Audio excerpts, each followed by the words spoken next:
Radio for the masses. Headline edition, July 8, 1947. The Army Air Forces has announced that a flying disc has been found and is now in the possession of the Army. If the game is rigged, change the game. Game changer. I occasionally think how quickly our differences worldwide would vanish if we were facing an alien threat from outside this world. This is Fade to Black with your host, Jimmy Church, on the Game Changer Radio Network and KGRA, the Global Radio Alliance. I need your help to get to the year 1985. You're listening to Fade to Black with Jimmy Church on the Game Changer Network.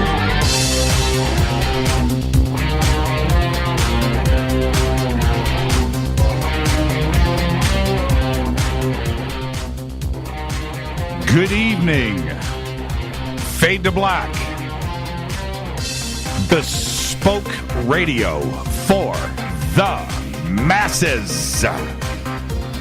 Yeah, man, it went down today, didn't it? Today is Saturday, December 16th.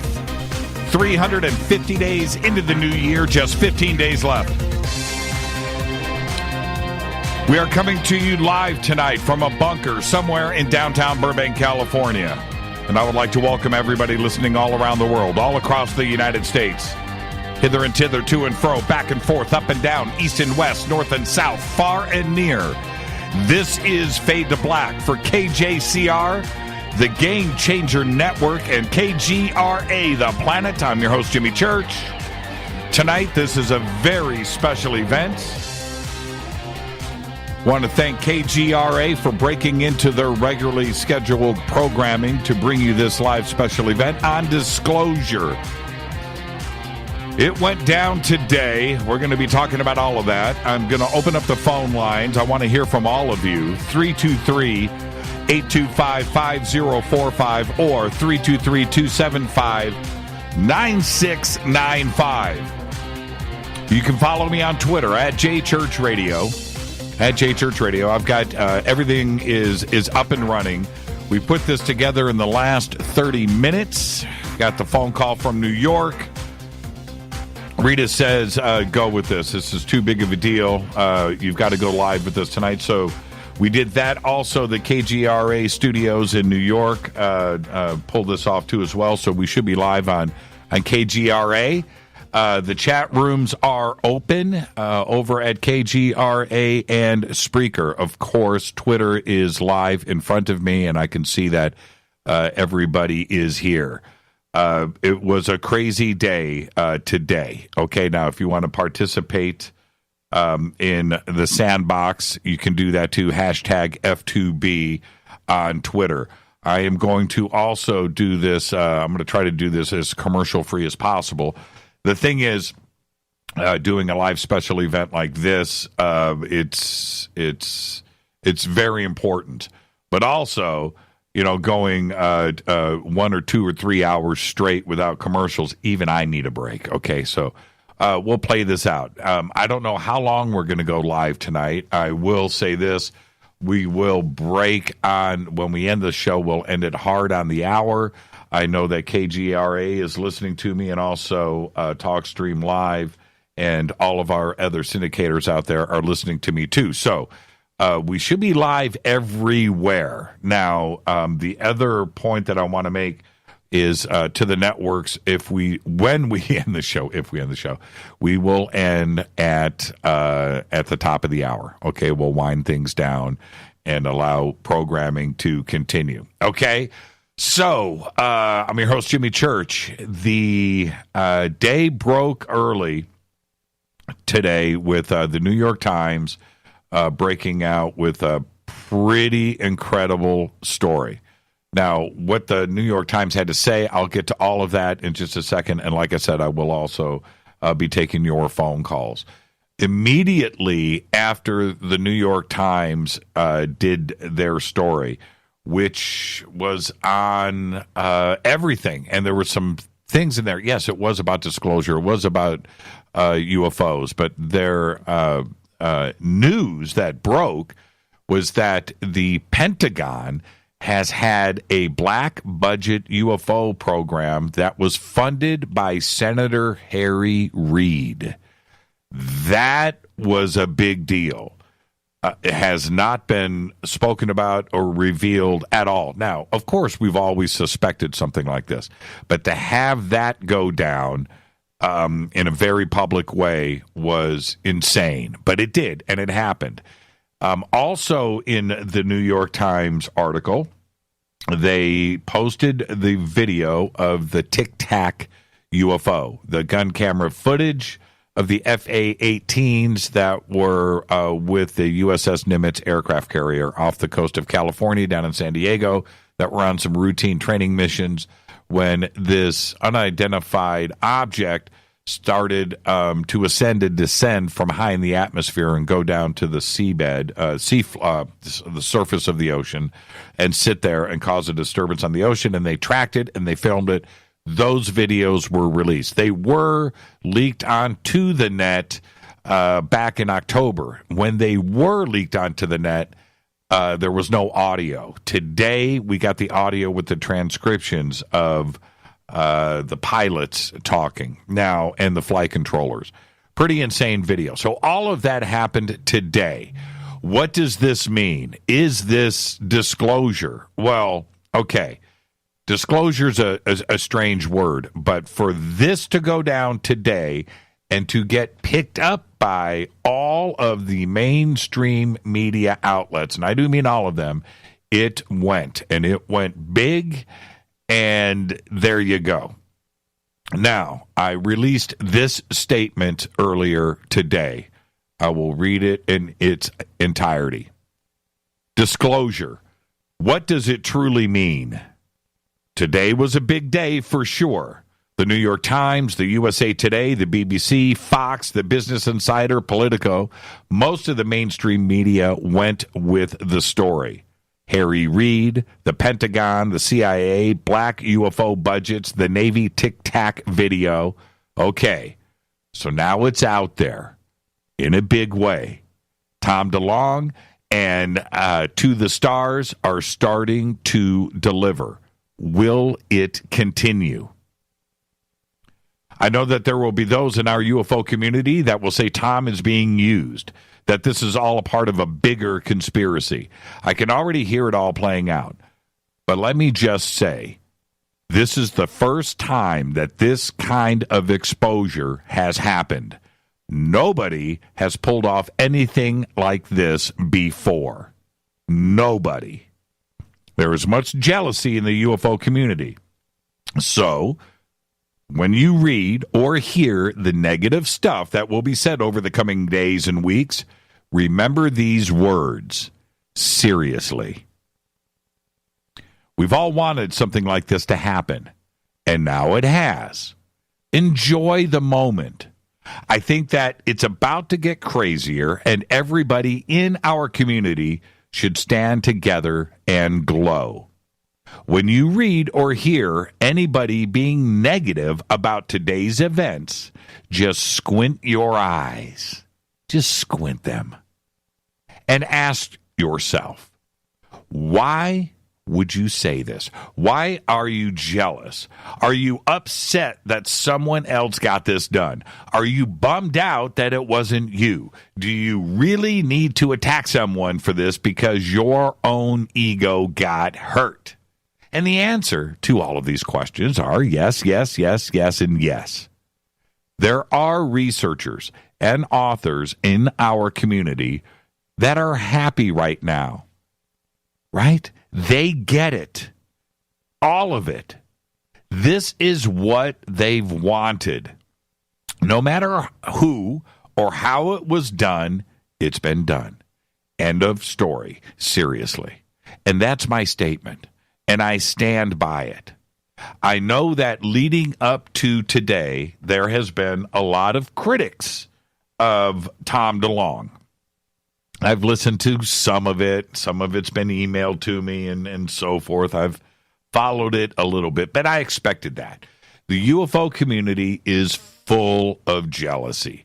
And there are so many inside of the UFO community that think they are part of the community, that are trying to make a footprint in the community. And they think that being negative or saying that they know it all and nobody else knows anything and don't listen to this guy, because you know what?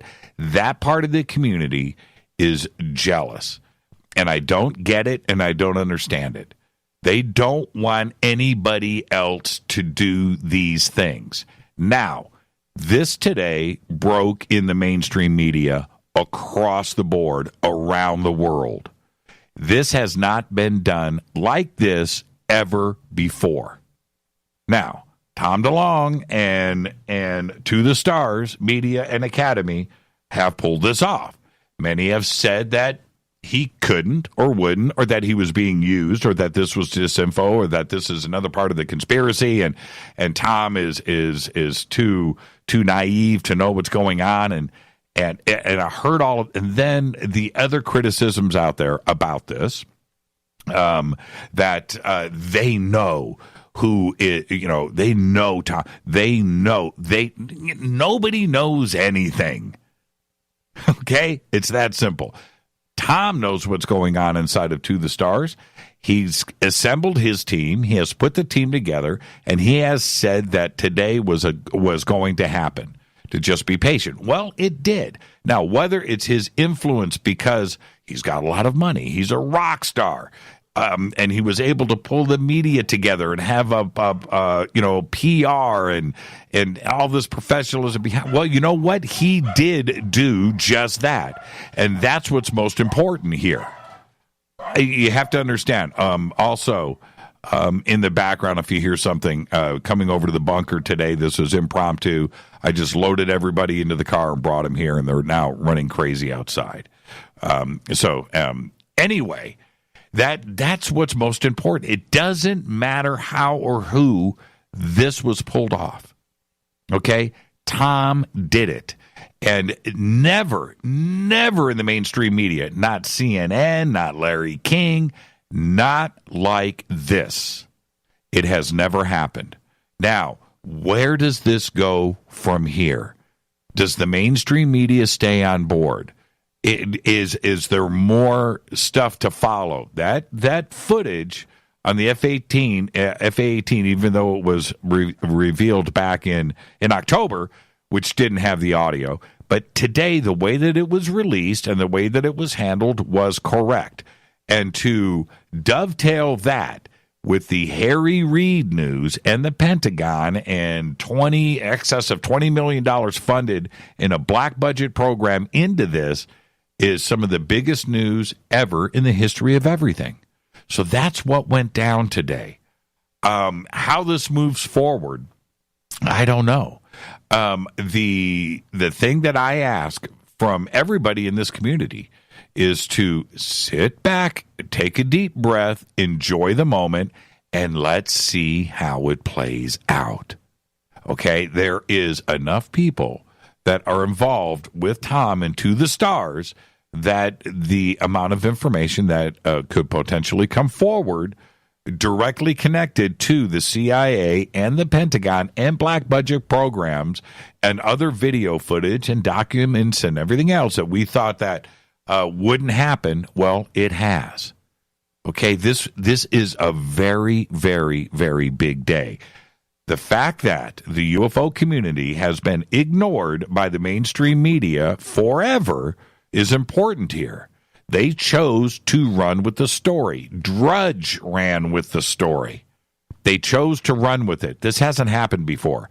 Now, I have said many, many, many times, I have asked so many in the media, journalists, professionals in broadcast about this very important subject about UFOs. Nobody will touch it. Now, I directly asked somebody who worked for CNN. I literally said, hey, you get a story about UFOs and you want to, what happens? Do you go to no, nothing. I wouldn't do it. What do you mean? It just doesn't get covered. We don't do it. Well, what if your news director had a story and came to you? He wouldn't. She wouldn't. It doesn't work that way. UFOs are not covered in the mainstream media. That's it. It's the end of the story. Now, that's the way that everything has been handled. It wasn't that way today. I posted throughout the day as things started to break all of the mainstream outlets that ran with this story. Of course, the first was the New York Times. Leslie Kean, glowing, now this is the headline, glowing auras and black money, the Pentagon's mysterious UFO program. Immediately after that, within minutes, okay, this is what ended up happening. We've got Fox News ran with it, not only on the internet, but ran with it with normal television programming. Pentagon secretly set up program to investigate UFOs at Harry Reid's urging. The Defense Department secretly set up 10 years ago to investigate unidentified flying objects or UFOs at the urging of then Democratic Senate Majority Leader Harry Reid. Immediately after that, Politico, the Pentagon's secret search for UFOs, funded at the request of Harry Reid. There you go.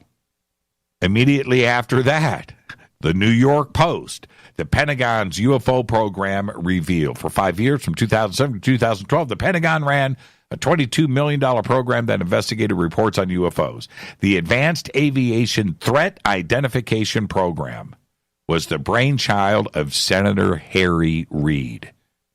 Immediately after that, USA Today, the Pentagon is tracking UFOs thanks in part to former Senator Harry Reid. Now, Harry's from Nevada, too. That's interesting. Bigelow's also mentioned in this article. Also interesting as well. Okay? Business Insider. The Business Insider. The Pentagon spent $22 million on a shadowy program to investigate UFOs. Incredible day. BBC releases their story. U.S. secret UFO program revealed. U.S. media reports say that documents from the operation describe strange aircrafts and hovering objects. It was an incredible day. Has disclosure arrived? Has it arrived? I think it has. Is this enough to silence all of those out there? I know, I'm telling you, I know that there are going to be our fair share of trolls, of bots, of those inside of the CIA and the Pentagon that are going to go out and via social media and counteract all of this. That's going to happen. I think that we have to really, really use our discernment. There are going to be attacks. It's going to happen. And those that have been critical about all of this leading up to this point now have to take a step back. Okay? To the Stars and Tom DeLonge, yes, have started to deliver. There are those out there that have been critical of Tom up to this point that didn't think that this day was ever going to happen. They just felt that that was the way that it was. And to have the New York Times run with this is very important. It got picked up by every mainstream media there is. Now, this is the other point. We've wanted this. This today is something that we have called for and asked for a very long time. Now, going back to the hearings in Congress and the Condon report and different reports and Blue Book, Grudge, all of these projects over the years that have been dealing with this, right? They only went to a certain point and stopped. All of it. None of it was covered in the mainstream. Nothing at all. And you have to understand and appreciate and respect what I am saying here. It has never done what it has done today. So, I have asked everybody to just sit back and glow in the moment. How do you feel right now? How do you feel? After a day like today, with everything that has gone down, in this rapid-fire fashion, how do you feel? I think you should be happy. Is it enough? Now, this is the other point that I think needs to be stressed here, and I will. I'm going to go ahead and let me see here what's happening. Okay, are we good? Yes. Yes.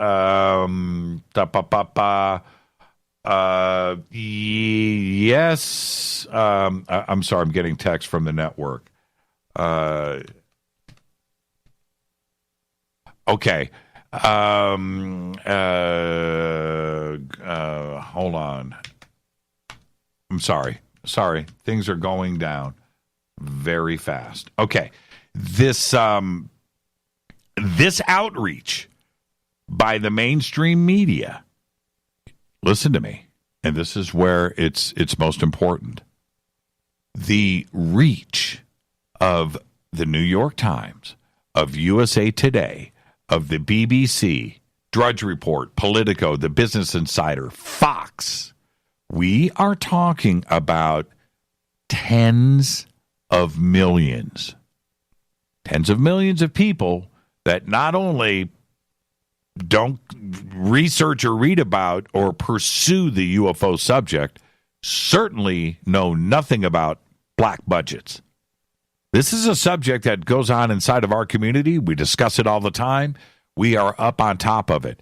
But outside of our community that goes out, they don't concern themselves with this. They don't pursue it. If it arrives to them, then they read about it. Then they do a little bit of research and maybe raise a red flag or two or get concerned. But they don't go and pursue this. Everybody's too busy. And if you have the mainstream media flood the internet and television with breaking news like this, now we are talking about disclosure. Not the disclosure that we may want inside of our community, but we did get it today, didn't we? But that's the reach where this went out today, and now questions are going to have to be answered. That's what we have wanted. Yes, disclosure inside of our community. Oh, yeah, absolutely.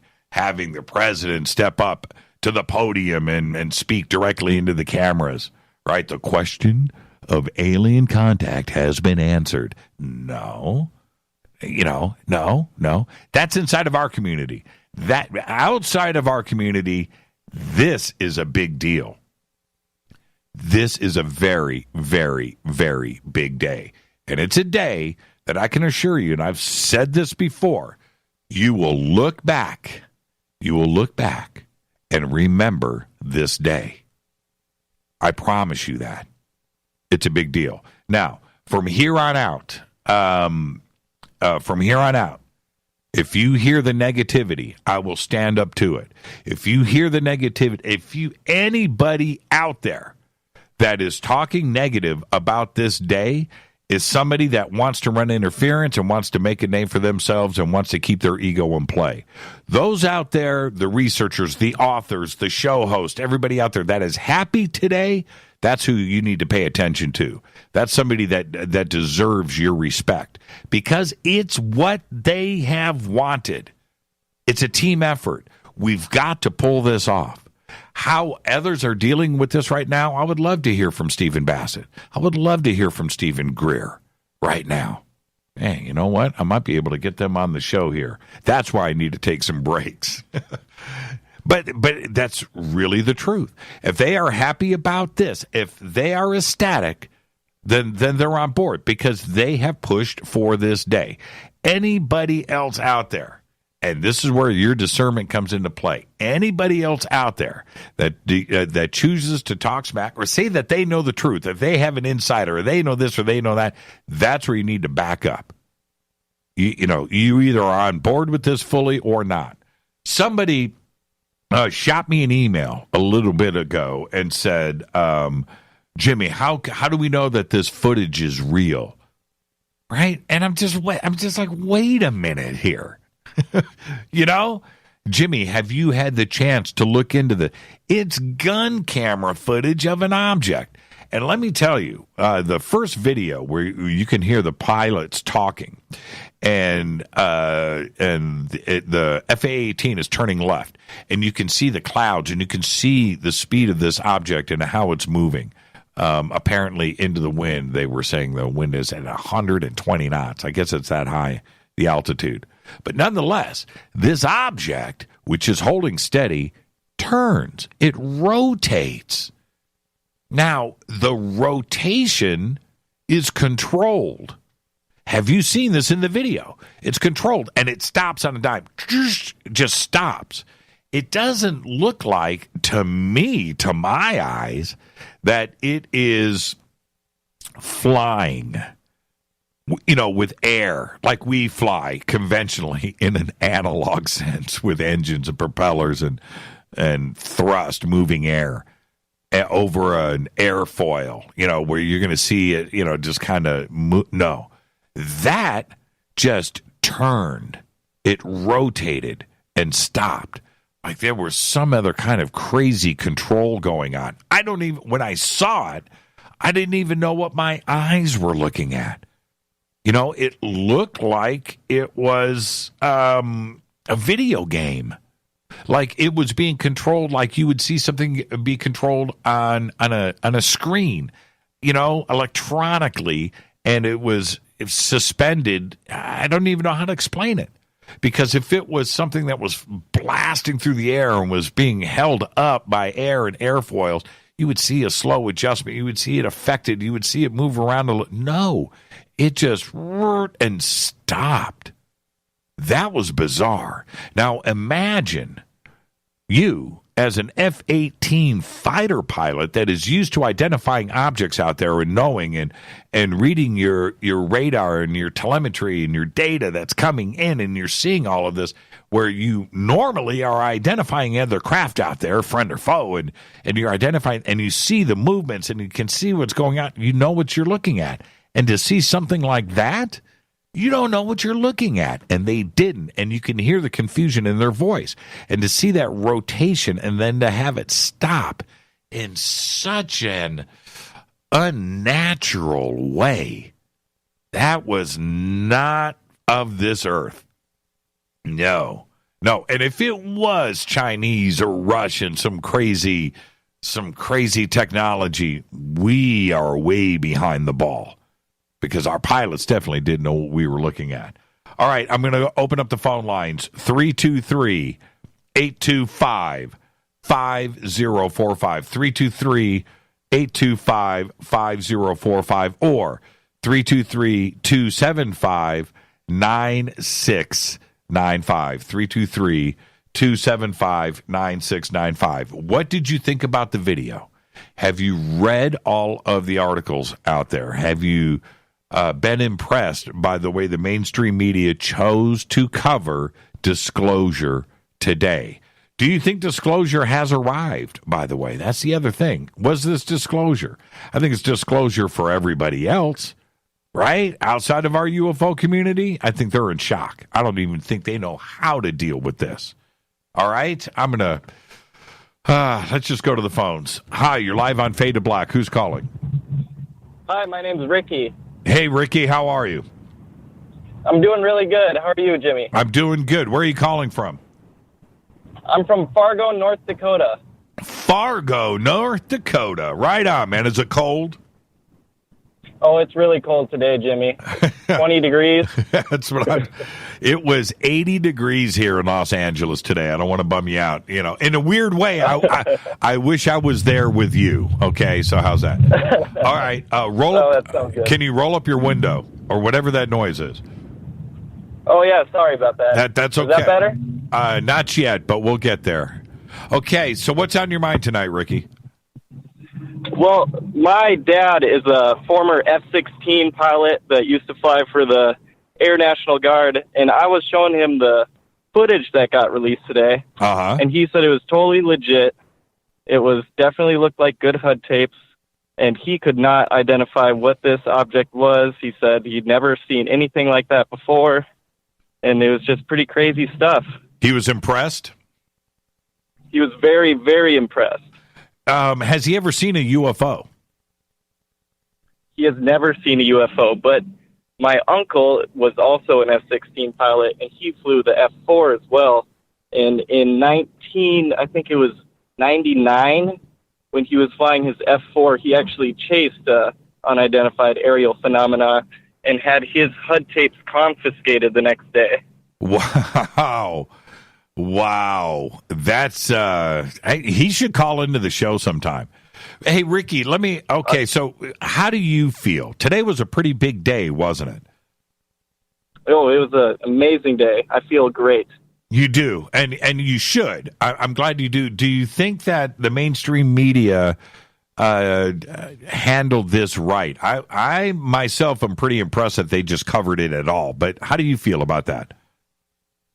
I think they did a pretty good job. There was a couple of news sites that I saw, like I read the USA Today article that wasn't quite what the New York Times put out, but they all looked like they did a really good job at understanding the information that was given to them and relating it to the public in a way that they can grasp and understand it. What did you think about, for me, it was Harry Reid. And we didn't know. Now think about, this is what's trippy, Ricky. Trippy, Ricky. I just said I'm a poet tonight as well. Is this that here we have the Senate Majority Leader, right? Harry Reid, the dude, right? This is what was going on behind the scenes. He never talked about this, right? You never know what's going on. And before you think that senators don't know anything, and here Harry Reid is funding a black budget project on UFOs in the Pentagon, and nobody knew about it, and Harry kept his game face on. What did you think about that? I think it's pretty amazing that Harry Reid, even though he pushed through with this UFO project, even though they were trying to shut it down, he said, let's get this done, let's get this money, let's get this funded, let's figure out what the heck is going on in our skies. Right. Just an amazing day. Well, Ricky, tell your uncle I want him on the show. All right? I could definitely 100% get him or my dad on the show. They're both fighter pilots. I have all the proof you could ever want or need. I would love to talk to them. I've had many pilots on the show, and, I should get Steve Murillo on tonight, too, as well. Yeah. I just want to leave you with this, Jimmy. Sure. I know this sounds a little strange, but a lot of my family has deep ties in the military and the DOD, and I even have relatives that were CIA agents. One of my relatives was part of the DEA, and they've all said the same thing. The government's hiding things. They know the truth. There are UFOs. There are things that we can't explain today, and they're just trying to cover it up. There you go. So you're not a disinfo agent, are you? Are you? No, I'm not. I love the family heritage, man. Ricky, thank you for calling in, first time caller, and a great day, and thank you for sharing that with us. All right, thanks, Jimmy. Yeah, thank you, Ricky. That's a great phone call right there, and to have his dad as an F-16 pilot who had never seen a UFO, but he gets a chance to see this footage.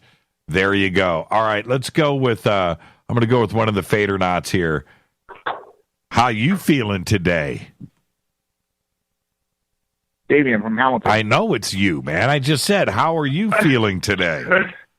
I'm feeling really good. And you know what? I don't even know. I've been disconnected from media and from my phone. So I have really no idea what's going on, but I felt like something was going on. Oh, well, this is what you need to do is you need to go and spend about 6 hours on the net tonight. Go look at the footage. Go look at all of the mainstream media. Read all of the news. And then I'll talk to you on Monday. There you go. All right, Jimmy. Today's a big day. Like I said, it's exciting times, Jimmy. Like, I felt something's going on, but we cannot completely trust the mainstream media. That's one thing that but I'm just glad that something is happening, and I know something's going to happen, Jimmy. Yep, it's going down. I'm telling you, there you go. All right? All right, Jimmy. Hey, keep up the good work, and we'll let's see where we go from here. Fadernauts, hey, stay together, stay strong. That's exactly right. All right, Jimmy. Go enjoy All the right, rest Jimmy, of thank your you. night, because you will. Okay. All right. I will. You got All it, right, Jimmy. Damien. Thank you. All right. Now, also, in just a second, I'm just going to let everybody know I've got Grant Cameron on hold. I'm going to get to him in just a second. Grant, you stay right there. Before I get to Grant, I'm going to jump over to the other phone lines. Hi, you're live on Fade to Black. Thank you for holding. Hey, Jimmy, this is Chuck. Hey, Chuck. How you feeling today? Pretty good. I'm kind of catching up. I came in on this kind of late and everything, and I've looked at, read several of the articles so far. I'm going to have to go over it again. But one thing that I haven't heard anybody on your show, and it's great that you're on Saturday here, but I think it might be interesting, since it's been in a lot of the media now, is if anyone in the media is going to follow any of this up.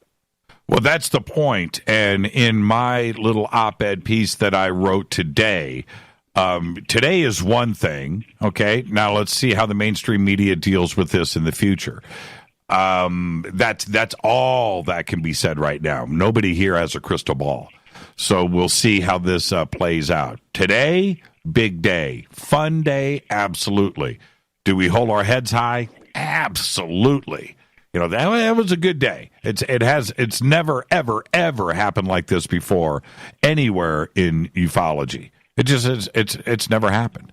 You know, the only thing that would top today, right, is like, okay, time travelers have arrived from our future. They are saying hello. You know, that's what, you know, that's how you top today.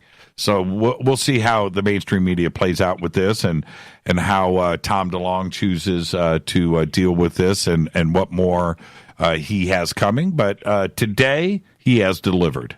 So there you go. Yeah, you know, like I said, I kind of came in a little late. Did this go out to the media through Tom DeLonge? It went out through Leslie Kean and the New York Times originally this morning. The other news outlets, all of the other mainstream media, when I say all of it, USA Today, BBC, Fox, Business Insider, IBT, Politico, Drudge Report, I can go on and on and on with the mainstream that covered it. Yes, it broke, and it broke big. Yeah, it'd be nice if, and hopefully the other CNN and some of the major network news. Oh, Fox covered it today. We'll start picking this up. No, Fox covered it all day today on television and on the net. NBC ran it today on their nightly news. So no, everybody has covered it. So go enjoy it. Go and read and have fun, and we'll see you on the show on Monday. Okay, yeah, I'll be listening here for Grant Cameron, and maybe we can get Bassett and Dr. Greer in or something. But, yeah, I'll see if I can pull that off before the end of the show. It was a historic day, Jimmy. Yep. That's my feeling right now. Yep, yeah, and you're absolutely right about that. And enjoy the rest of your evening. Thanks, Jimmy. We'll talk to you later. You got it. All right, let's go over to Grant Cameron. Grant, how are you? Jimmy Church, did something happen today? Yeah, a little bit. little bit. Now, let's start off on the right foot here. Let's not go with the wrong foot. Pretty big day. Did you? Absolutely. This has been building for at least a year. I heard exactly, probably a year ago, what happened today, what would happen. And what I heard was that this would not be Tom DeLonge. This would be government people who would expose themselves, would come forward and confirm the story's true. And I think that's the biggest thing I've learned from today's story is this is not Tom DeLonge today. This is Elizondo. This is Defense Department. This is the government actually talking. In fact, I was actually I'm doing an update later tonight, but I was going to do an update last night. And what the story was last night, that Tom DeLonge was very frustrated. There was a bunch of people that were attacking him on his site about You said you were going to produce. Where's the video? And one guy even had this thing about the peanut butter and crack sandwich. And I mean, he was taking a lot of hits, and he even came out with I think he put it on Twitter, I think, and said, or maybe it was Facebook, and he said, they tell me one more day, and he went, like he was frustrated as well.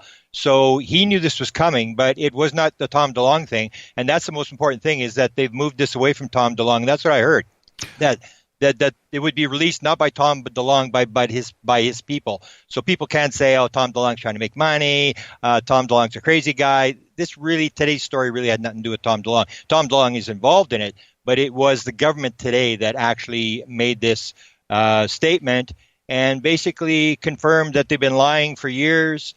They talk about this program from 2007 to 2011. And if you get Bassett on, you can talk to him about 2012, right after this program supposedly ends or officially.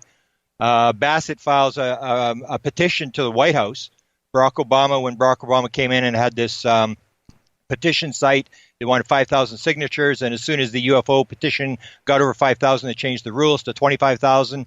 Bassett got to 25,000, and they came out with this statement and said that the government is hiding nothing. We have no evidence of extraterrestrials, and that was just basically after this program had run.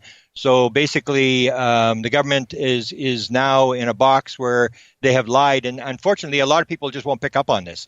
I still even heard today, I had on my Facebook, and there was a lot of stuff happening. People are replying, and people are still talking about, well, when are we going to get disclosure? And it's like, I mean, people got brain damage or something? Like, yeah. I mean, they just keep saying it, and people, I guess they'd want the president to come and stand up, but I mean, this is pretty direct. They had already done it in October the 11th. They had done, Elizondo came forward and said, I ran this program, and it's for real, and we had things that we were watching. And then Leslie Kane was on MSNBC today, and she talked about 10 to 11 objects a year for the whole time they're running the program. And again, people are saying, wow, there's only $22 million. I said, well, in 2012, they said it was zero. They said we haven't spent a dime on this thing. That is exactly the point. I don't care if it's $10. That's right. Okay. Now, and the other point that I think really needs to be driven home here is Senator Harry Reid, as the majority leader, as somebody that has been up in the public eye nearly on a daily basis doing press conferences and C-SPAN and everything else with Harry Reid, this is what he was doing in the background. And he kept the poker face on. You didn't know. And this was a black project dealing with UFOs inside of the Pentagon that was staffed, budgeted, and running, and nobody talked about it. And that includes Harry Reid. And that is about as telling as it gets. Also, there's another point here that kind of I haven't mentioned yet, and it's just kind of been, just ran underneath all the other, big news of the day. But Elizondo said that he's got a replacement. There's another guy there after he there's another, right? And so the program continues. Whether it's, all of these things do, they just change the name and it gets buried back underneath everything and they keep it hidden. And we've always talked about that. You've talked about it for years, Grant. And this kind of stuff for everybody out there that calls you crazy, calls me crazy, calls everybody crazy. Well, here you go. It's black and white. Now, how you choose, how those out there choose to respond to it, Grant, that's up to them.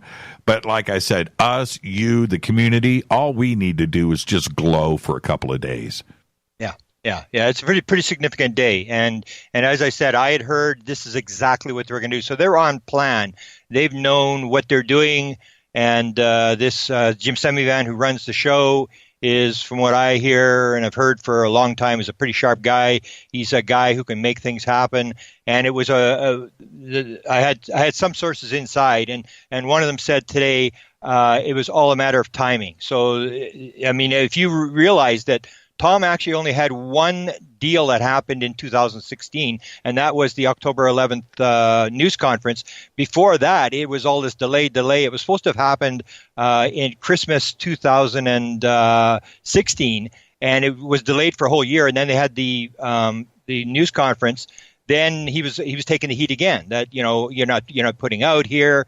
And I even got, it was kind of funny. I even got an email yesterday that said, I hear you're supporting Tom DeLonge, and if it weren't for you, he would have folded the tent already. And it's like, and now you look what happened today. It's like, as they're going to press with this major story, that he's basically pulled this thing off and got the government to actually come clean on this thing.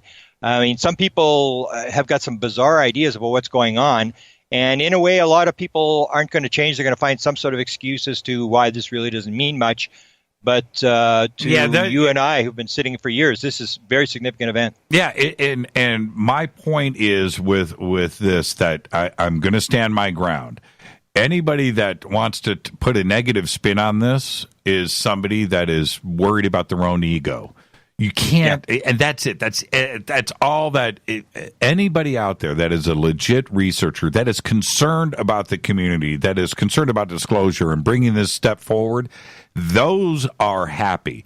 Those people are happy. They understand the significance of today, and that's it. That's how we move forward. If anybody wants to put a negative spin on it, man, they're a canceled check in my book. They're just somebody that wants to move the story on to them, and that's not cool. It doesn't matter if you didn't break the story or not.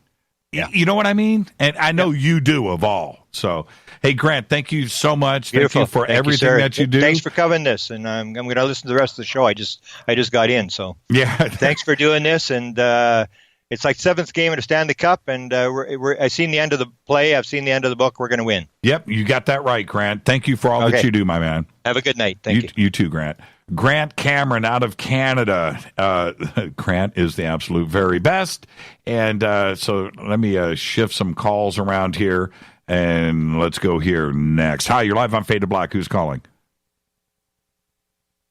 You're live. Hello. Okay, I'm just going to, should I even say your number? This is 668. You're live. Okay. That goes away. Let's go back over to here. Hi, you're live on Fade to Black. Who's calling? Hi, this is Andy. Hi, Andy. How are you? Good. Surprised I got in. I was wondering, do you think now that Trump did the whole space program just recently, you think this is tied to this video that just came out? No, wait a minute. I should never say anything that definitive. I don't know, but I don't think that they would be tied. And then, it's funny because when I say something like that, and you bringing this to my attention, then it makes me step back and go, wait a minute, maybe there is something else going on. So I appreciate you raising the issue. I don't think that they would be tied together. But, you just, this whole UFO alien thing for so many years now, when you get into it, you get into the field and you start to have access to information and people contacting, it gets really, really strange. And nothing surprises me anymore. And I'm sure you were just listening to Grant Cameron. Grant is exactly. I love him. Yeah, he's been around the block many, many, many times. And that's White House UFO, right? On YouTube. That's right. And see, the other thing is that hey, you know what? I'm going to let you go. Okay, I've got Linda. Okay. I've got Linda Moulton Howe calling in. So let me grab her. Awesome. I love her. All right. Thank you so much. Bye. Okay, so let's go here. Linda, are you there? Jimmy, I am here. Can you hear me? I got you, young lady. How are you feeling today? Well, I was doing my Earth Files YouTube channel as a special reaction to the New York Times article that is tied in with Tom DeLonge and the military and scientists. And so I had been on the air when apparently you and Bill Skywalker were trying to get a hold of me when I was on the air. And then once I got off, we've had problems connecting. But Jimmy, I think that this is a historic day and night. It was just like you all day today as it's, flooding in over here. You're dealing with the same things I am and trying to reach out and complete the day. As it started to unfold, I'm just thinking to myself, this is a really big deal. Yes. And so for you, Linda, you've been doing this for a long time. You were just on my show last week. Here we are today talking about this. You must feel really good for the community and for all of your hard work over the years. Well, my reaction has been that I have impatiently, as you and so many others, been waiting for the day that would come when there would be some kind of official confirmation, is what I call it. Right. That the UFO phenomena is real. It is something that is studied, analyzed, retrieved, back engineered, and has been for decades by this government, and that it is preposterous for us to be in a nation where there is a black government that knows about other things in the universe and keeps the rest of the population in the dark. And today, why I feel like December 16th, 2017 is noteworthy and some kind of a historic marker has moved forward, is that the videos that are on the infrared FLIR cameras are showing things that cannot happen with terrestrial craft. Nope. That's one thing. Yep. And that Elizondo, who in the October 11th presentation that Tom DeLonge did with Hal Puthoff and some of the others, that Elizondo is described by the New York Times today as having been director of this agency, the Defense Department's Advanced Aerospace Threat Identification Program. Right. And I talked with several colleagues that I've known for a long time today. Out of curiosity, I asked if they had ever heard of this. None of us have. So this is a confirmation that in the it's called the fifth floor, the C ring at the Pentagon, that Elizondo has been the director of this agency, Defense Department's Advanced Aerospace Threat Identification Program, and that he resigned on the day before they did the October 11th, 2017 Facebook live stream to the stars. Right. And that this would have been necessary, I think, in the so-called laws and rules of the Department of Defense, that they decided that Elizondo would join the collaboration with Hal Puthoff and some of the other people, and that it would be important for him to not be officially the director of that office. And I think that the New York Times today left open the confusion that Harry Reid and others who had started this are saying that allegedly that office had run, quote unquote, out of funds in 2012. But there were other sentences in the New York Times article, and I've learned other material since, that it is still ongoing, which means it is still secret, or was until today. Now, will Mr. Elizondo and Hal Puthoff and the others with Tom DeLonge, will they now keep unfolding in these periodic, whether they're live streams or dumps to the New York Times, or what's going to happen? Will they continue this? If it stopped here, it would just have been a wonderful prelude, Jimmy, to how this planet, how our nation could be if we were all together trying to tell and learn about the truth of our relationship to other intelligences, and that we had a handshake with the government instead of feeling like that we are perceived enemies to policies of secrets. And that this, to me, is why this day is so important. If it will finally end this tremendous, the black world that has been there since 1947, evolving completely separately from the rest of the American public that have been kept dumb and blind on purpose. If we can end up seeing a bridge here, and that the bridge is going to be, as Tom DeLonge calls his company, taking us to the stars for real, and that we are all going to start trying to learn the truth about what are we humans, who made us, what is the true evolutionary history, what is the relationship to what seems to be interacting with this planet, some allies and some maybe not allies, and that the government of the United States, which is us people, if it finally said, yes, we realize the last 70 years, we shouldn't have been telling all of these lies. We shouldn't have been concocting these policies. And now we see that confirming that we're not alone, confirming that there are other intelligences, and we are very interested in their technology, and that technology could be a huge boon to the survival of the evolution of humans if we could make it move forward positively. If it's all going to be weapons, if it's all going to be cast as we are in real battles and nothing but Star Wars, then maybe it'll be an existential crisis.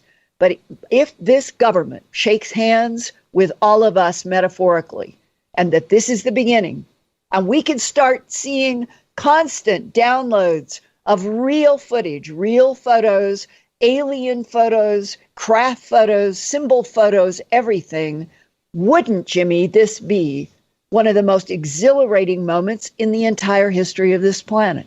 We're right there. And let me tell you, for me, Linda, I want your reaction to this. For me, out of all of it, it was great. It was fun reading, and I enjoyed it. But let me tell you what freaked me out is that Harry Reid, Senate Majority Leader, kept this secret from everybody. He had the poker face on. Nobody knew. Nobody knew until today. And if you think about all those press conferences, Harry Reid on the screen, all of that, he was running a UFO black ops project from the Pentagon in the background, and he never dropped the dime. Jimmy, that's exactly what Harry S. Truman set up with Majestic 12. 12 people that he trusted, the scientists, Vannevar Bush, the military people, the business people, and they talk about playing the game close to their chest. Right. Those 12 people were set up under Truman, and Eisenhower adopted exactly the same MJ-12 in the interests of national security at all costs. Those words that show up in their documents, right, at all costs meant that they considered from the Truman administration onward that there was danger to what we'll call civilization if they told the truth.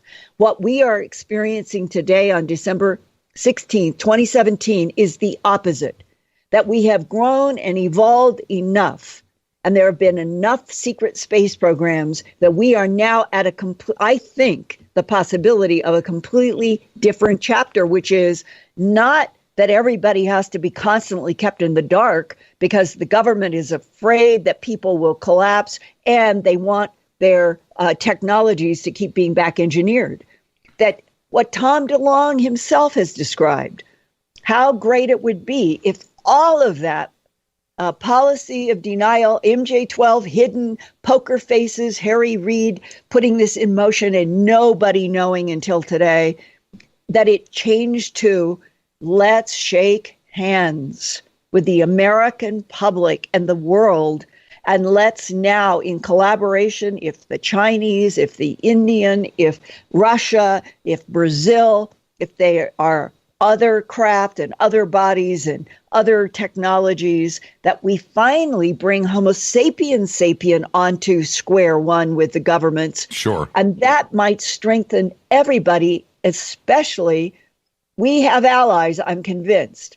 But if there is something out there that might not be a quote unquote ally, if this whole planet came together with knowledge and we were all going together finally, seriously, knowing and learning together, wouldn't we be that much stronger when it came to something out there that might be a threat. Because otherwise, if we are left in the dark, if this remains a concocted planet of ignorance and lies, right, then all of us, the entire consciousness of humanity, will suffer a shock. It's a broadside shock if everything just happens all of a sudden out of the control of governments.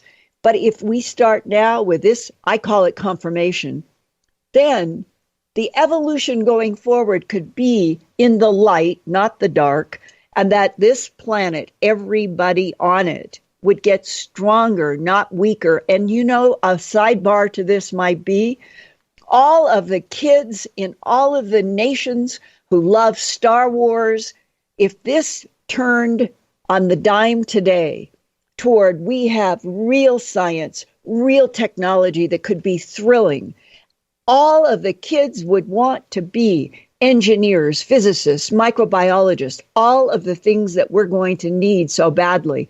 And right now we're on a planet where it feels like that trying to educate the kids, the children of this world, in anything that is going to be applicable 100 years from now is a big challenge. But it might not be a challenge if we all were on the same page, governments and citizens. Linda, why do you think, because we all of us in this community have been trying to get some type of recognition out there through the mainstream media, which, largely ignored. Today, all of the mainstream media chose to pick up on this story. It is now why? Why? I'll give you the reason why from a reporter's point of view, Jimmy. Because the Pentagon, the Department of Defense, was in on the deal with putting out the footage, the video from the FLIR cameras of these astonishing things in those couple of videos. Right. And the very fact that the New York Times was the messenger and that they could put on their webpage the active video that you could go and look, and then at To the Stars has breakdowns, more information.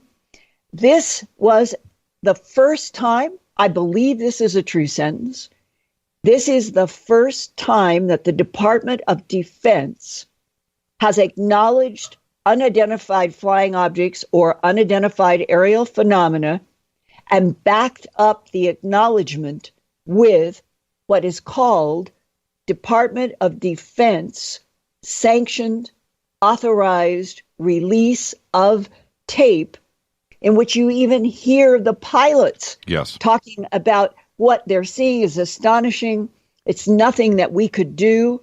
And that if they have decided, if the Pentagon, if the Secretary of Defense, if the head of the CIA, NSA, DIA, NRO, the whole intelligence group, if they have finally said, look, we have to start opening this story up. We can't continue for the rest of the 21st century lying in the interests of national security has always been the defense. Right. Before a congressional hearing, they would say this was set up in the interest of national security, and therefore everything that we have done to suppress and have policies of denial has been in the interest of national security, and therefore we've been carrying out orders. But if China is going to start building a base in the southern pole of the moon in a year or so, where it's the place where there's 96% of the entire year, it's all light. So they are going to have all the power they need. And if Elon Musk is going to truly launch for Mars in 2024, and if Project Starshot that wants to get these wafer craft going to Alpha Centauri, and that if they can get the lasers to work and launch at 30% the speed of light and then 40% the speed of light, and they keep going on, we, one way or the other, what's happening on this planet is that there is a population of humans, Jimmy, that are headed for living on the moon, living on Mars, exploring in the solar system. So how ridiculous I know would it be if the policies of denial continued on our planet? I mean, this is preposterous. Now, you've watched so much footage over the years. When I saw that craft today make the turn when it rotated, that stopped me dead in my tracks. Before that, it's just an object. That's cool. When it made that move and rotated, obviously not affected by the air. This isn't something conventional. That was technology that I've never seen. That was straight out of a video game. And I have the transcript right here in front of me. This was shot from a U.S. Navy FA-18 Super Hornet using the Raytheon AN/ASQ 228 Advanced Targeting Forward-Looking Infrared that is known as AT-FLIR. As the video starts, the cockpit sensor is showing white elements that are warmer than the dark or cooler areas, and this UFO appears as a white oblong shape in the middle of the screen. And the American aircraft that is chasing the UFO is at an altitude of 25,010 feet. The highly trained fighter pilots in the Super Hornet are recorded as astonished by what is happening on the heads-up display, and one pilot says, "There is a whole fleet of them. You don't see that at the center of that screen. But apparently, they're getting more information that is wider than what we see in this video." And he said, "There's a whole fleet of them. Look on the ASA radar display. They are all going against the wind." And the wind was defined as 120 knots, which was 138 miles an hour. And these objects are moving against 138 miles an hour. And then the sensor is switched from white hot to black hot. And this object becomes very much clearer. And it has a distinct oval shape with protrusions top and bottom. And then the disc-shaped object begins to rotate. You see it very clearly. It changes its orientation by almost 100 degrees. And one of the Hornet pilots says, "Look at that thing." And someone else says, "It's rotating." And they go on to say that the observations included orientation change, where the UFO also slows to a near stop and does an orientation change, and it never changes its altitude. This is the ability for something that looks massive to, what would you call it? It is suspended in the air, and it can do 180 degree or more rotations without losing altitude. What is that? No, it's something anti-gravity. Something has nothing to do with analog, right? The wind, air. No, that's not. And the other piece of footage, the second video that was released, where they're locked on to the object, and then it splits, right? And it goes to the left and dashes out of the screen, and they can't catch back up to it. And Jimmy, that has been described to me by so many deputy sheriffs and ranchers. In the animal mutilation phenomenon, which is probably a subject that the Department of Defense has felt very, very sensitive about, and thought as long as they said it's nothing but predator disease and satanic cult, that people would buy that. And that's not true. It is related to this phenomenon, and we should not be running from it. We should be trying to understand it. And that when deputy sheriffs and ranchers over and over and over say, "I saw this orange glowing sphere.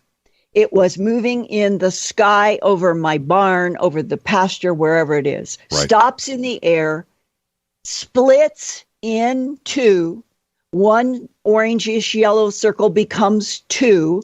And in one case, this came directly from the DA's investigator of mutilations, Lou Girardo, in Trinidad, Colorado. And he said he was sitting there with a deputy, and they could not believe what they were seeing when this big gold orange object split into two circular objects. And one flew off at it seemed like an instantaneous speed, as these pilots are describing also in this Pentagon material. And the other went straight down into the ground and disappeared. And the deputy and Lou Girotto looked at each other and said did you just see what I saw? This thing went into the ground. About 20 or 30 minutes later, and they were listening to radar traffic that was coming out of Denver. They were talking about unidentifieds that were moving south. Trinidad is south of Denver. All of a sudden, in front of them, almost as if flaunting that, or like, did you see what we did before? Now look at what happens. They see the similar, same looking gold orange circle come up out of the ground, parked in front of them, comes up into the air, and coming as if it is a choreographed meeting, this other one that had gone further south immediately comes back. The two come together, join in the air, and disappeared, blinked out right in front of them. Those are exactly the kind of repeated eyewitness accounts over the last many decades from a variety of law enforcement that we trust. We don't have sheriffs and deputy sheriffs in offices that would make up things. They're people that we trust. And when they tell you this is what they saw, I believe this is what they saw. And so, in a funny, strange way, the videos that were linked today or released today link historically to these same descriptions that sheriffs and deputies and ranchers have been reporting since at least the early 1960s. Linda, I want to thank you for taking the time on this very, very busy day for you to come on and speak with us. And I know I'm glad, Jimmy. This is an important day. It's such a big day. And I'm glad that we could share this together, this moment. And I know that you're going to be following up on everything over on Earth Files over the next 24 hours. You got a busy day in front of you. Thank you so much. Yes, and I just posted tonight at my Earth Files YouTube channel a presentation that I did on this with Q&A with my audience, which other people might find really, really interesting. So go to the Earth Files YouTube channel as well as to Fade to Black. Thank you so much, Linda. Be safe out there. We'll talk to you later on this week. Thank you. Thank you. Linda Moulton Howe, everybody. Very important day here, and I've got calls coming in, also calls going out, and I'm trying to line up a couple of other guests here. I'm doing everything live on the fly. Linda Moulton Howe coming in. Also, I've got let me shift this. Let me see here. I'm gonna drop this, and I'm gonna grab this because I've got Larry Holcombe on the line. Larry, are you there? Oh, Larry, hold on for a second. Larry, are you there? Yes. Big day today, my friend. How are you, Jimmy? I'm great. How are you? I'm doing just fine. I hope you and Rita are doing fine.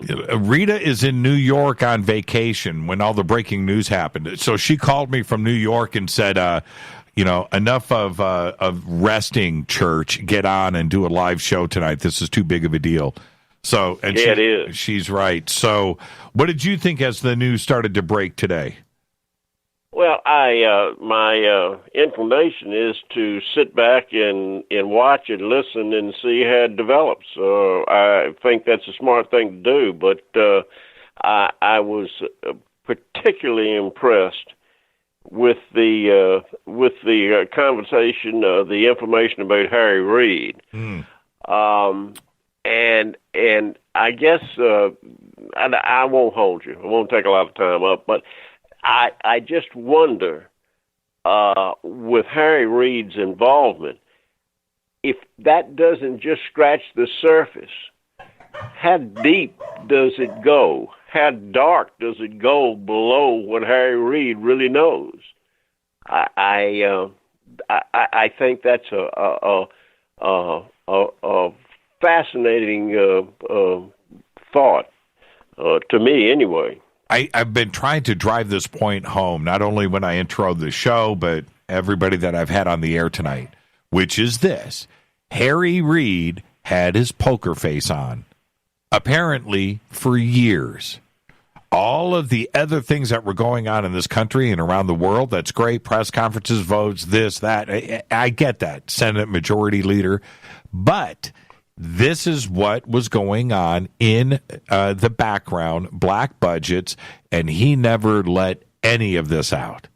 And if he can keep this a secret, there's no telling what is not known. That's what I'm saying, that if he knows how much he knows, how much more is below the surface of what he knows. That's exactly the point, Larry. And I'm so glad that you bring this up, because so much has been said. It's compartmentalized. The Senate doesn't know anything. Congressman doesn't know anything. The president doesn't know anything. Nobody knows anything. It's this. And then it turns out that Harry, the Senate Majority Leader, had a black budget project on UFOs running in the Pentagon. That right there, aside from everything else, that footage today from the FA-18 was extraordinary. I mean, that was unbelievable. Oh, it was. It was the real. I mean, I forget which one it was, but the object that flipped over, right, in the gun camera film, it was incredible. I mean, it was a saucer, Jimmy. Yes, it was. It was a saucer, for God's sake. And it rotated. Was beautiful. Yeah, when it did that little turn so mechanically, so controlled, and it did that rotation and then it stopped. It didn't slow down and stop. It didn't adjust itself. It wasn't being blown around by the wind. It was just there, doing its thing. And that rotation, it was just so mechanical. And then stopped. I was like, holy crap. And, and to hear the pilot's reaction, right? Their holy crap moment was legit. Those guys had never seen anything like that. It was incredible. Incredible. Well, I've been sitting back all night tonight watching the reaction on the internet and what people are saying, and I know the debunkers are going to come down like rain from the roof. But it's still it's a beautiful thing. It really was. I'm stunned and I'm happy, and so we'll see where it goes. Thank you so much, Larry, for taking the time to call in tonight. And everybody go see LarryHolcomb.com and his books, and everything is right there. Thank you so much, Larry. Always good talking to you, my friend. You're the best. You know that, right? No, I don't know that. I'll talk to you. I'm just an old man trying to get along. You're the best, Larry. Thank you so much, my friend, and we'll talk to you over the week. Thanks, Jimmy. Thank you. Larry Holcomb, an incredible day today. 323-825-5045 or 323-275-9695. Disclosure. It went down today to have all of mainstream media at the same time cover this extraordinary story today. Now, it wasn't just one thing. I want to make this a point. It wasn't just a UFO sighting. That happened. Yes. It wasn't just the government confirmation. That certainly happened. It wasn't that. It wasn't all about Tom DeLonge and To the Stars Media. No, it wasn't about that. It wasn't all about the CIA. It was all of that happened today all at the same time. A very big day, an incredible piece of UFO footage. Incredible to have the flight controllers and the pilots and their audio, what they were seeing, to have that happen, to have the Senate Majority Leader, Harry Reid, running a top secret UFO program from the Pentagon, funded with black budget money, revealed today when none of this stuff was supposed to be going on. And there's more to it than that. It goes deeper. An incredible day. Let's go to the phones. Hi, you're live on Fade to Black. Who's calling? Hello? Yes, you're live. Oh, wow. I didn't expect that. Oh, buddy. What a blessing. It's funny because I was watching you on YouTube, and it was like 10 seconds behind what was being said on the phone. Oh, okay. I got you. I got to tell you that I have been, I'm 21, but I've been researching for like some years now. Right. And I have been like on the edge of my seat, at least to use that metaphor, for a long time about, UFOs and the arrest of the elite and the truth coming out. And I got to ask about how do you feel about the information regarding the solar flash and the ascension and all that? Well, how close does it feel to you? I think we all knew that this day was coming. Today was it was a bombshell moment. Those inside of our community that have seen things and have questioned things and communication and we didn't need today. But talking about the things that are going on all at the same time, like you're referring to with consciousness and being awake and awareness, and suddenly for us to have the rest of the world get a little taste of what we've been dealing with, it makes us all feel really, really good. We know something is coming, and to have what we need from inside of ourselves is we need the rest of the world to feel as crazy as we do, right? You know what I mean? I got to tell you that I've had a lot of, I guess you can say, like, personal, but, like, somewhat, like, supernatural experiences. Like, one day I had a massive awakening that happened just one day in the morning as I sat down to do my research. And what came to me in this very intense, like emotionally charged toward the positive vision was that that there was going to be some sort of event that goes on with the sun, right? And that the global elite were going to be arrested. And I've seen lots of interviews about people who've had near-death experiences and talked about the solar flash and this event going on with the sun, but nobody seems to have the exact date pinned down, because I don't know if they know that in the next density up.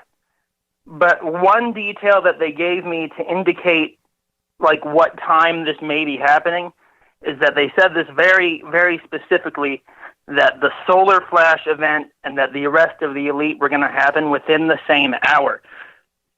So I've been very, very observant as to how close the arresting of the elite is. Well, and it's nice to see the thousands of indictments. The first one that was opened was for a senator. That was the charge was running a criminal empire out of his office, which is very refreshing for me, because it means that this event that I've been like almost dying for, I want to say, the solar event, I feel like it's coming in the next year or two. Well, when it does go, what was your name, by the way? My name is Michael. Hey, Michael, I want to thank you for the phone call, and we love first-time callers. When the solar event goes down, we'll know at that point if everything ties together, and that's, and it's all about being aware. And so we'll see, the indictments and all of the sealed stuff, all of that, until you or I are looking at paperwork in our own hands or something like that is revealed, it is nothing but somebody else's reporting. And I want to see that stuff for real. But if it goes down, we'll know. And when it happens, we'll know. That's why I want to thank you for the phone call and keeping us aware about all of this. Thank you so much. Just stay on the phones. Hi, you're live on Fade to Black. Who's calling? You're live. Hello? Yes, you're live right now. Hello, my name is Ryan. I'm calling from Kalamazoo. Ryan from Kalamazoo. How close to you are you to Western Michigan? About 5 minutes or so. Yeah, I used to live there, man. I actually have Oh, really? Yeah. Yep. I didn't know that. I actually have a radio show at Wider. Oh, really? Well, yep. I was right there, man. Redwood Drive, overlooking. My dad. My dad graduated from Western Michigan. Okay, so what's on your mind tonight? Interesting. Well, I suppose I have two questions. Like a two-part question. As I say, I have a radio show about these sorts of things, so I've been kind of watching over the past year and a half Hillary Clinton, who is sort of tangentially related to Tom DeLonge in this whole thing. So I guess maybe a three-part question. Number one, do you think she was trying to kind of preempt this? Number two, do you think that the ball is in the DOD's court, so to speak, and now they have control of the narrative? And number three, do you think that, because a lot of things that I've read today have said unidentified aerial phenomena as opposed to UFOs, do you think they're going to try to rebrand, Well, they're trying to do that now. Okay, so I'll answer all three of your questions for you. Was Hillary pushing for this originally? She has been for years. There's no doubt about it with her connections to Rockefeller and, of course, Podesta and how she was pushing for this. Yes. Do I think she was also pushing for this to get the UFO vote? Absolutely. She brought this up many times during her campaign. So she was spearheading this. What, why, and who, and what was going on behind the scenes, none of us know. Nobody does. None of us were there. So if somebody says that they know, they have they know about Hillary and what was going, no, they don't. Nobody knows, and that's the end of the story. That is purely, we're getting into real hypothesis and theory. But yes, was she in front of this from the beginning? Yes. Was Podesta there? Yes. Rockefeller? Absolutely. What the agenda was, we don't know. That the second part of your question, does the DOD now have control of the narrative? Absolutely not. 100%. You know why? Once it goes into the public domain, once this dives over the fence, just like WikiLeaks, or anything else, once it goes into the public now controls the narrative. There are a lot of very, very, very smart people out there outside of the UFO community that can run with anything in any direction. You just give them the reason and the bullets, and then they take off and run. So, no, no. Now that it has gone to this point, now we are talking about people outside of this community that now control it. DOD, absolutely not. Not anymore. For sure. Your third question. Okay. Your third question was what? Your third. I can't. The rebranding from UFO to UAP. Yeah, and that was done by originally the first times that I started to read this. That was the Ministry of Defense out of the UK, coming out of their reports where they started naming it unidentified aerial phenomenon. The reason for that, and I'm going to be very straight here, the term UFO is crazy talk. That's from the crazy people. That's UFO. That's movies. That's a whole nother thing. So to keep it sounding scientific and legit and away from the term UFO that has been branded as crazy talk, unidentified aerial phenomenon, and it sounds great, right? Rolls off the tongue really nice, and it sounds good and scientific and legit, and there you go. So that is it been rebranded? Yes. I do not say UAP on this show. I like UFOs. I like saying it. So there you go, Ryan. Be safe and be well, man. I got to head to a commercial break. So thank you so much for calling. Answering my questions. Absolutely, my man. Thank you so much. Have a good night. Yeah, you too. Okay, with that, I'm going to grab this over here. Should I, you know what? Should I go commercial free? I'm going to defer this to Twitter. I've got 45 seconds. You guys want me to go commercial free? You just want me to continue to bang calls? All right. Let's, okay. Yeah, that's you. You're live. That's me. Yeah. Hi, Jimmy, and Fadenauts in chat. It's Heidi here from the UK. Hi, how are you doing? You're calling from the UK? Yes, it's almost 5 in the morning. Oh, wow. I'm looking here. This is an international phone number. See, I didn't, if I would have known that, I would have just put you at the front of the line. What's your name? Oh, no, it's Heidi. Oh, hi, Heidi. Bill, yeah, absolutely. Absolutely. Hi, Heidi. How are you? I'm really good, and it's really nice to finally talk to you, actually. It's good to hear your voice. Pretty exciting day today, isn't it? Very exciting, very exciting. However, the thing that concerns me is how the US government are going to follow on with, let's just say the lies that they have been covering up. And I hope in a way that the people will now seriously ask some questions about all manner of things, not only UFO, the whole everything they've been doing behind closed doors, all the black ops.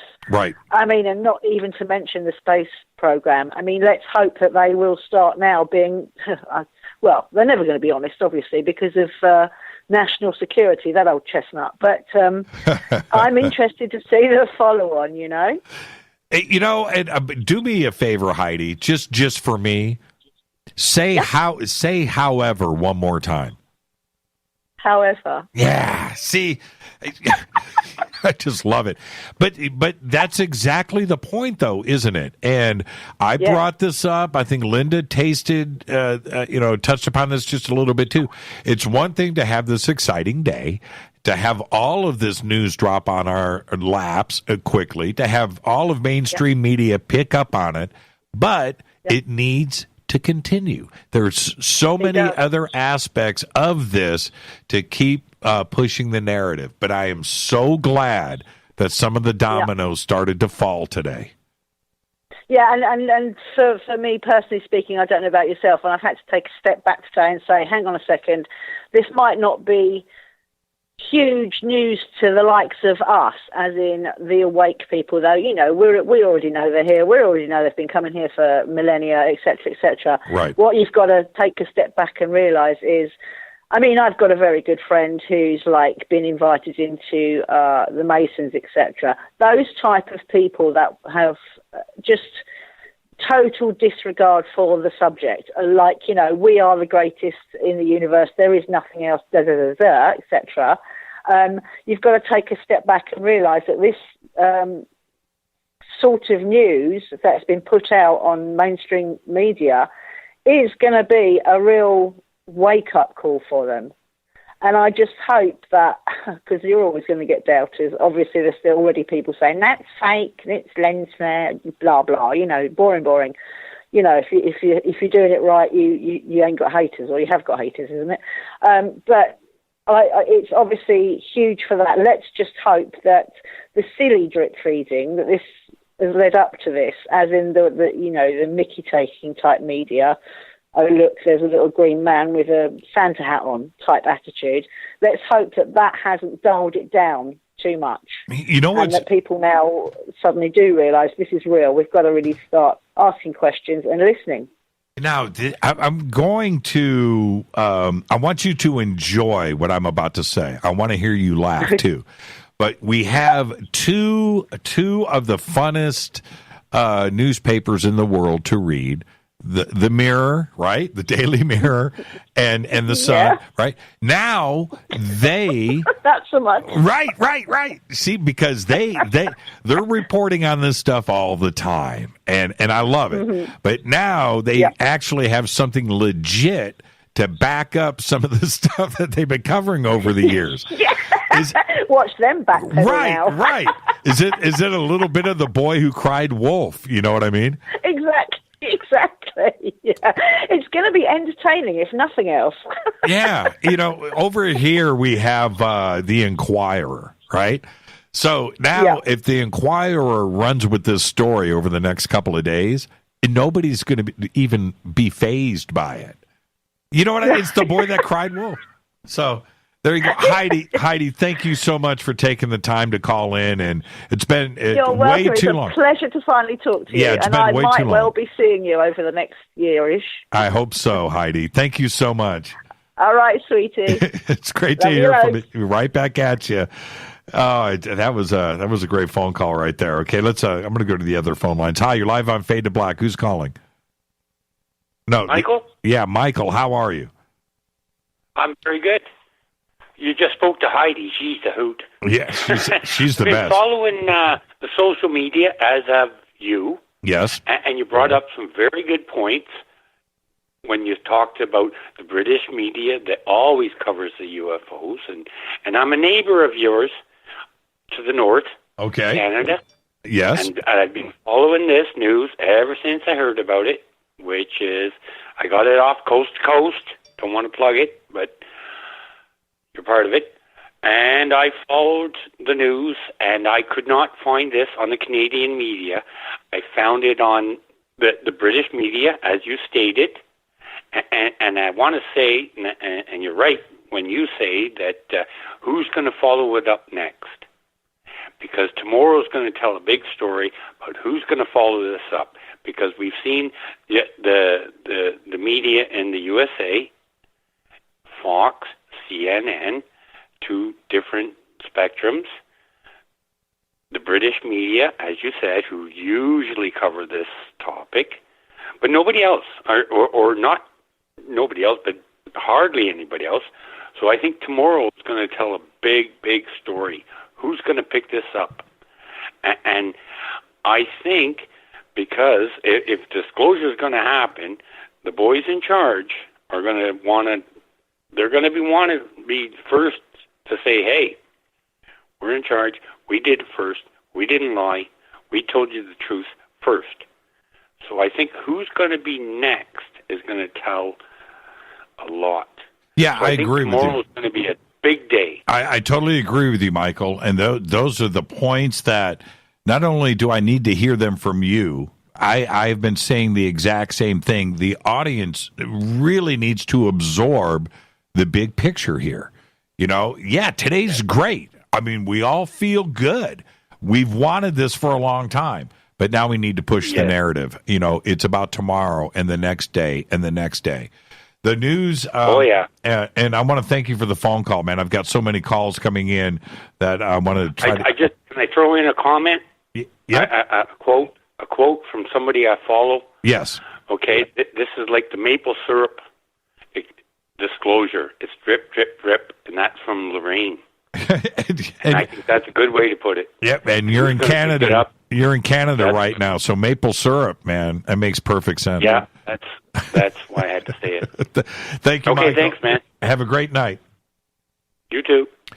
Oh, man, international calls. Okay, I have... I'm going to take this call next. Hi, you're live on Fade to Black. Who's calling? Hey, Jimmy, this is Pete from Early Beach, Australia, man. How are you? I'm okay, dude. How are you? Man, crazy day. Now, over there, hold on for a quick second. Hold on. I have to, let me check this really quick. Oh, man. I don't know. I'm going to let this call go. Okay, is this as big a news over there as it appears to be all around the world? Man, not really. Not really. It's kind of garbage, but that's okay. So my girl and I, I played with my band last night. It was like quite a late gig, right? And we're still kicking around. Like we had a bit of sleep, but so she's extremely skeptical about the whole thing. And we've been discussing since we saw you came live on air on I think it was about 1 p.m. our time, Sunday. Right. And so we've been having this talking about it. We looked at the footage, man, and I wouldn't say she's a believer, but it was just like she, a different way of looking at it. Okay, it's real. Yeah, this is the real thing. Exactly. And I'm totally with you on that point. I think that needs to really, really go home for everybody. That footage is not like anything I've ever seen. It's not even close. And I really like the way that it was all explained. Here's the 42-degree tilt or whatever it was. Just because you see those things, right? There's a few videos going around with that kind of stuff. It's like, but what's going on here? I can't interpret all the information that's displayed here.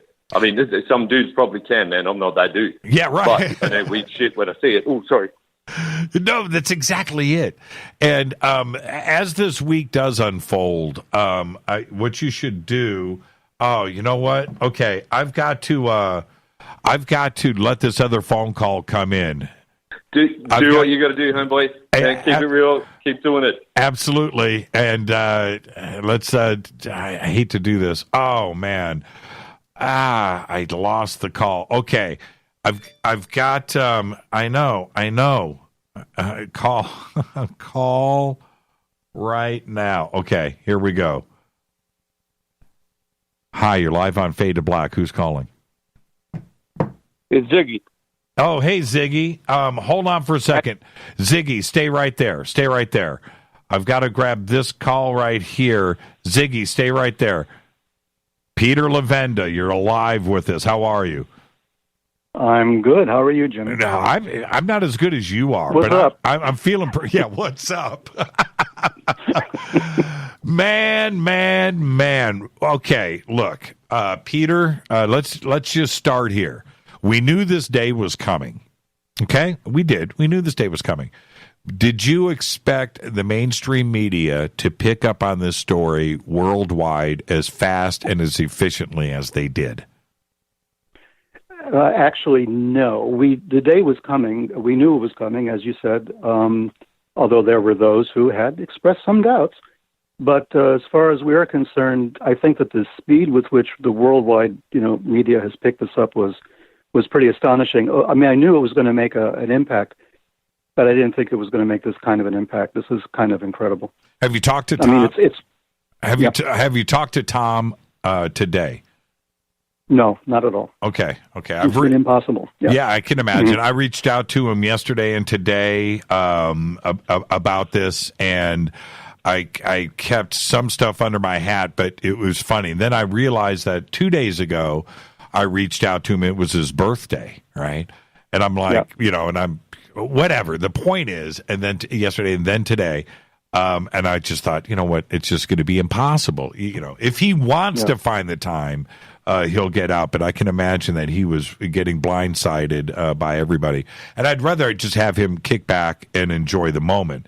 But for you, knowing that this footage was released, and I've talked to you about this before, not only on Faded Black, but on Coast to Coast very recently.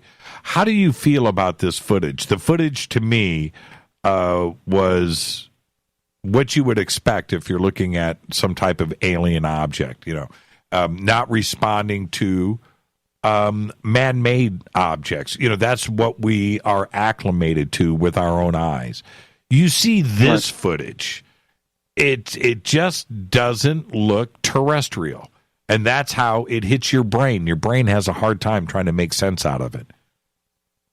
Well, yeah, I mean, that's the whole point. That's why this stuff was kept under wraps for so long, and we only pried it out of them. I'm not exactly sure how we did that. But, they finally, they dropped it. I mean, so both of the films, are astonishing. The second one is equally as astonishing, just as the way that thing just takes off at one point. Right. We've seen stuff like this, but never with the provenance that this has. This is coming straight out of the DOD. It's coming straight out of the Pentagon, and they're saying, yeah, here you go. We don't know what it is either, Good luck, guys. I mean, this is what is astonishing to me. It's looking at it, seeing it, and knowing what you're looking at, and knowing that it's come from the government, that it's come from the Pentagon. Knowing that there was a secret program in place all these years, you've been on, how long have you been doing Fade to Black, right? Yep. I mean, this program was already, in place. Right. This stuff was going on, and this was part of, a government project. No one knew about it. Even the Pentagon mostly didn't know about it. So, we're talking about something that has excellent credentials, and that's really the important thing. Everybody's talking about disclosure all the time. Well, here you go, right? Yeah. Is today coming? We thought that blue book was the end of it, right? Right. But it wasn't. No, and that's what. Okay, let's touch on all of these really quick while I have you here, and thank you for that. By the way, I'm just going to let everybody know I've been writing Peter all day. Peter, and he texts I had me my back. phone off. I was in the middle of a whole bunch of other stuff you can't imagine, and then suddenly I'd see all these messages, and I'm like. Oh boy! No, that's not what you said. You said what? What's going on? I said, what's happening? Now, is this okay? We've got some very, very telling things that have surfaced now. That the Senate Majority Leader Harry Reid had been funding a black project UFO Pentagon thing for years and kept his game face on. That tells everybody out there that has been skeptical about these kinds of things that this is exactly what is going on. That's exactly what it says, isn't it? Yeah, and this is exactly how these things have been handled. You know, as far as we know about the Harry Reid project. We know about that special division within the Pentagon. Now we all know about it. That was concerned with UFOs. Who knows how many other, programs like that had been started and stopped throughout the years, right? Right. That we've never heard about. I mean, you've heard a lot about black budgets where the UFO, programs are concerned and stuff. But now here we have the proof. I mean, we don't have to speculate. We can speculate about other programs, but we don't have to speculate about, was there ever a black budget program investigating UFOs? Because now it's confirmed. I mean, Harry Reid himself has confirmed it. He's been retweeting all this stuff. I know. So, I mean, I know. There's no doubt, It's like, yeah, okay, we were doing this. Now what? Now, is this the day that we are going to look back on, December 16th, 2017, as the day of disclosure? Well, I mean, a lot of people are going to argue, and they're going to say no because they didn't like the film is too grainy, or we don't trust Harry Reid, or whatever it has to be. From my perspective, speaking as somebody who's been working with government stuff and writing about, conspiracies and writing about history and Nazis and every other thing, from my perspective, yes, today is the day that we had disclosure. This is not the most disclosure we'll ever get, but it is the beginning of disclosure. This is tangible. We know the names, we know the places, we know the people. We've got the videos. They're coming out and saying, yes, this is what happened. We've got the To the Stars people all together on this thing as well. So you've got people coming out and saying this is it. And now we can go back. The historians of ufology can now go back and start connecting more dots. And figuring out what was going on, who was doing what to whom, and, realizing that this was true. Now we don't have to speculate anymore. Was there ever a black budget for UFO disclosure? Sure. Here we are. We have the proof. Who was in charge? Well, Harry Reid raised the money for it, but it operated within the Pentagon, and who was the guy in charge of that? Well, we have Luis Elizondo, right, who was the guy who came out and joined us and said, we can't keep this stuff secret anymore. So we have the names and we have the people, and this is the beginning of it. We can start from here and go back and go forward and start connecting dots and putting this thing together. I think it's a great day. It's a great day for all of us. Do we have Tom DeLonge to thank for this, or was this going to happen anyway? Well, if you go back to that announcement that everybody was talking about when Tom DeLonge made that famous announcement on the To the Stars Academy and set up this whole project, it was Elizondo who was part of that, right? He had not been seen in public talking about this stuff at all until that day when he was on that stage. Right. So it's you're looking at Tom DeLonge and Elizondo together with the other guys, Jim Semivan and Hal Puthoff, Chris Mellon, all these other guys. But in this particular case, it was Elizondo and Tom DeLonge on the stage together saying, this is what we're doing. So, it's up to you to draw the conclusion you want. He left the DOD, and a week later, he's making this announcement, with Tom, and then a month or two later, we've got the film footage. And you can connect the dots. Well, I agree with that, but what it's going to be like over the next couple of weeks. There's going to be those that are going to say, Tom is just a tool here, that the narrative is being pushed by people that are outside, and whether Tom was involved or not, this was going to happen. It has nothing to do with To the Stars. To the Stars is just the machine to push this disclosure out. Hey, man, if we're the machine to push disclosure out, I think I'm okay with it. Yeah, that's what I'm talking. I'm okay being a tool. It's all right. If what we're getting out of this is disclosure, and we're getting truth, and we're getting these videos, and we're getting the government saying, well, yeah, kind of, yeah, then make me a tool. I'm fine. Yeah, I'll live with that. I'm writing it down now. Peter Levenda says I'm okay with being a tool. Peter Levenda is the tool. Yeah. Yes, right. Man, and well, let's put it this way. I'm okay if Tom DeLonge is the tool. Let's put it this way. Okay. How do you feel now? You've been working on this for a couple of years and trying to get this out. It's one thing to write a book, publish a book. Okay, great. It's one thing. It's all of that. But this the mainstream media took it and ran with it. Now you guys are able to sit back and ride this out for a little while. How do you feel today? Well, I never would have been involved with this project if it wasn't going to turn out to be what it's turning out to be now. If it was just going to be more of the same, it was not interesting to me. And when I first spoke with Tom's infectious where this is concerned. He was putting all of his resources behind getting to this point. And getting further than this, actually, but getting to this point, he was putting all of his resources behind it. And he said, we're going to do what we have to do. We're going to make whatever connections we have to. We may get burned here and there, but we're going to go forward. We're going to push forward. We're going to take a particular way of looking at this that the rest of the community has not taken. We're going to take a different kind of an approach. We're not going to be adversarial or confrontational. We're going to work with the powers that be as much as we can, while still maintaining our own integrity as researchers. In my case, I was not going to sacrifice my reputation. I have a certain degree of credibility, in the kind of stuff that I do, that I research. I like everything to be documented, everything to be supported with evidence. My books, I think, illustrate that. So I didn't want to do anything that was going to harm that. And Tom and I spoke about this in the very beginning and how legitimate he wanted to go. And I said, okay, if you're going to do it this way, then I'm on board, because this is the most important facet of human experience, I think, that's hanging out there. It's the one big, huge unknown that's sitting there. It's like the elephant in the room, and everything that we're doing around it, kind of. But we always get back to this point. What was that thing in the sky? That's right. What is this all about? What does it imply for our understanding of reality, for our understanding of physics and of genetics and all of the rest of it? What does this imply? So I'm happy that it got to this point. Do I feel vindicated, which may be what is behind your question, or justified, or have justification in some cases? Yeah, but like I say, I knew we were going to do this.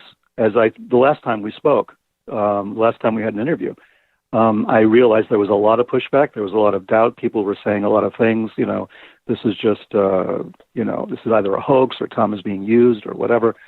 I knew that wasn't the case, but there was very little that I could say until we dropped the videos, right? Until we started talking about actual evidence. So now that it's there, I think now we can start to pick up the conversation and start talking about this stuff for real. We can now go to this intellectually with a certain amount of integrity and discipline where the subject matter is concerned. And we can start talking, okay, now we can go from here, and now what? What's the next step, right? What do we do now? How do we push this further rather than spin our wheels, right? So this is an opening. We have an opening now. And as people in the government have told us, and they've told us from different sources, they said, listen, the way our government works, they're not going to really address this thing.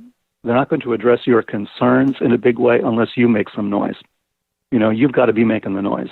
The people have got to be demanding more and more response from their government on this issue. If the government is pressed to it, then we will get more information out. But we have to, unite ourselves and say, listen, tell us more. Tell us what you know. Tell us what's really going on. If you don't know, tell us that too. Whatever it happens to be, just tell us the truth. Now, this is when we look at your research with the, your famous secret space program presentation, connecting the dots all the way through Kennedy, through to today. That door was never closed. That was like an open-ended, if you know what I mean. And now this next step I can imagine now what that presentation would be like now. That would be extended through to today. But the door is still open. This doesn't close the door on anything, does it? No, of course not.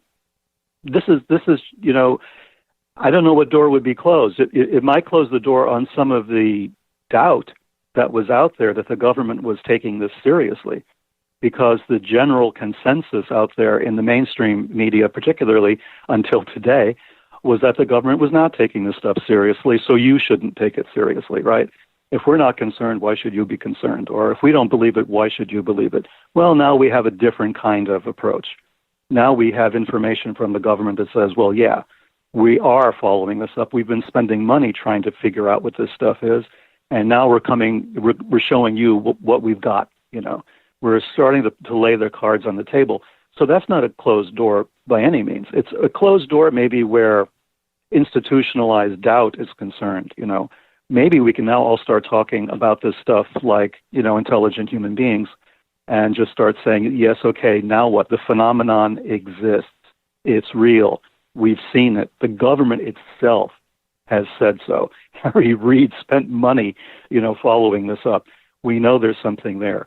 So now let's talk reasonably and sensibly about it, and let's figure out what the hell this is.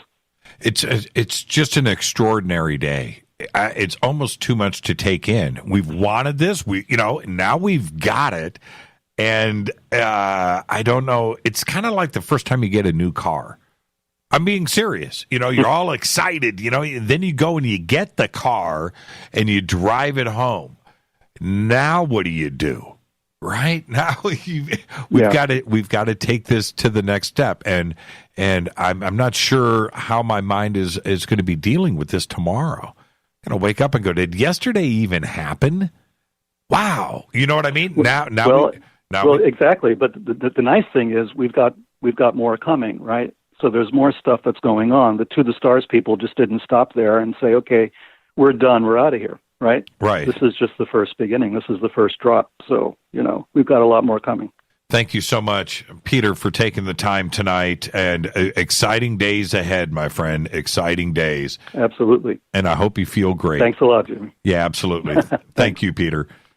Peter Levenda, peterlevenda.com. All of the information that you need for Peter's right there. And, of course, Secret Machines, God's Man of War. He's got another book coming out.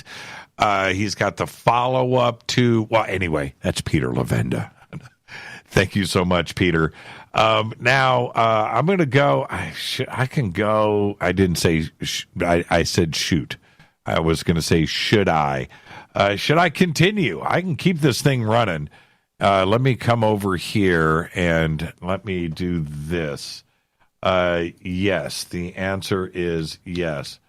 Let's do it now, because I've got more special. Got some more special things going on here. Some guests coming in. Okay, let's do this. Dan Willis, are you there? Jimmy, what a pleasure. The pleasure is all mine.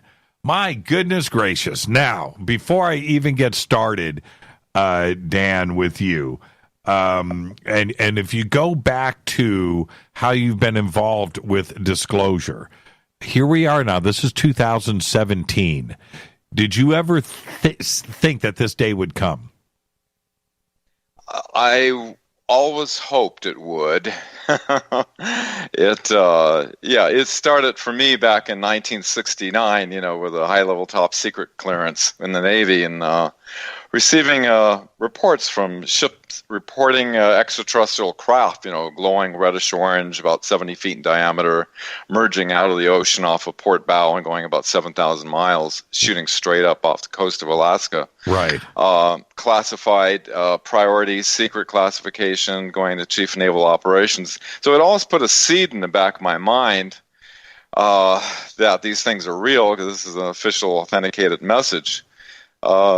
Years later, I worked with the government with all their communication systems for about 13 years, Naval Electronic Engineering Center, and afterward went with my brother up to the mountains in Arizona to see this Hopi Indian chief friend of his, and we had a craft fly about 100 feet right over our head, so that took it out of the realm of speculation from my head. Right. And it wasn't until my girlfriend and I, we kind of crashed a cocktail party. She wanted to go to this UFO conference, and I really wasn't interested, the same old stuff, And I went in this cocktail party. I was holding a glass of wine and some hors d'oeuvres, and Dr. Greer came up and said, "Oh, can I try one of these?" And I said, "Oh, by the way, when I was in the Navy, I had a topic, because I heard what he was going to be doing, going to Washington with all these witnesses,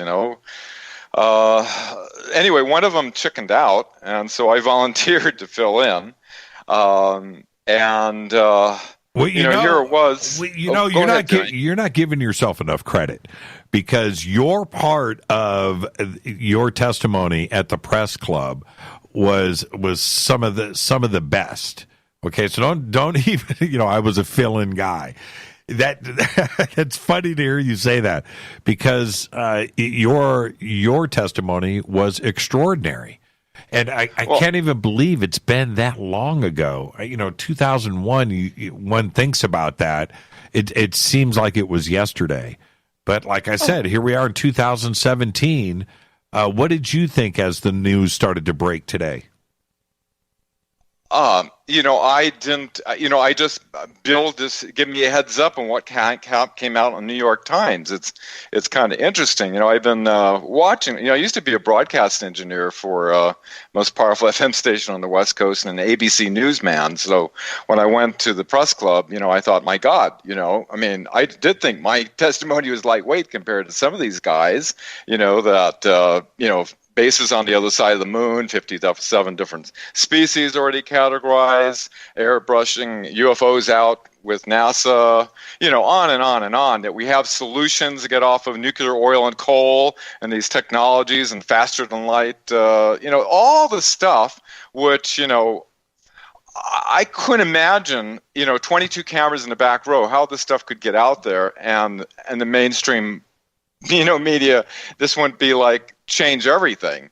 So after, we were on CNN and all this, CNN did what I call a limited hangout the CIA does, where they covered the event and said, yes, we want to have a congressional hearing, but it made it sound like, the reality of UFOs. You want to have a congressional hearing on the reality. We've got hundreds of witnesses, right? And all this, testimonies, and each one of us, all 20 of the witnesses, each of us stated that we're willing to testify under oath before Congress, which is a penalty of perjury. And, you have we were only 20 out of 500, well, it was 450 at the time, witnesses that Dr. Greer started collecting, after the CIA director led him on that he's being denied access. And then it was sometime around 97 that he was having a Pentagon meeting along with Edgar Mitchell, with the head of the Joint Chiefs of Staff, Admiral Tom Wilson, who was made aware of some of these unacknowledged special access programs where he was denied access, and he told Stephen, if you can get your people together to go before the media, you have my permission. This is the head of the Joint Chiefs of Staff, Right. This group is, quote, illegal, and so that's what we have. Everything is, as you look into this, Jimmy, and I'm sure everybody who's listeners who are paying attention to all this stuff, it really seems as though the Nazis did a very effective psychological warfare infiltration, and we've been generationally indoctrinated into a false reality that has been keeping all this secret all this time.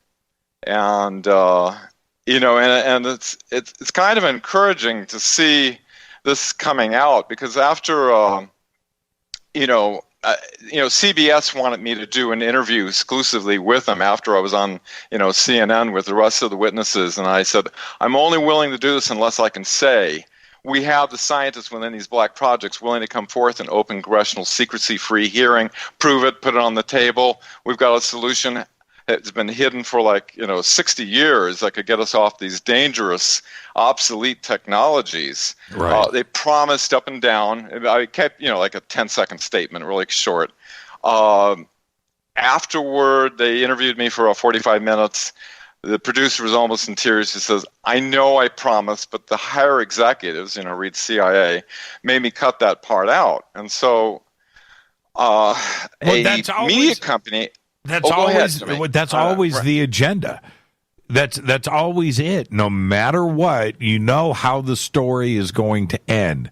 The media will always run with their own narrative. But today, Dan, that wasn't the case.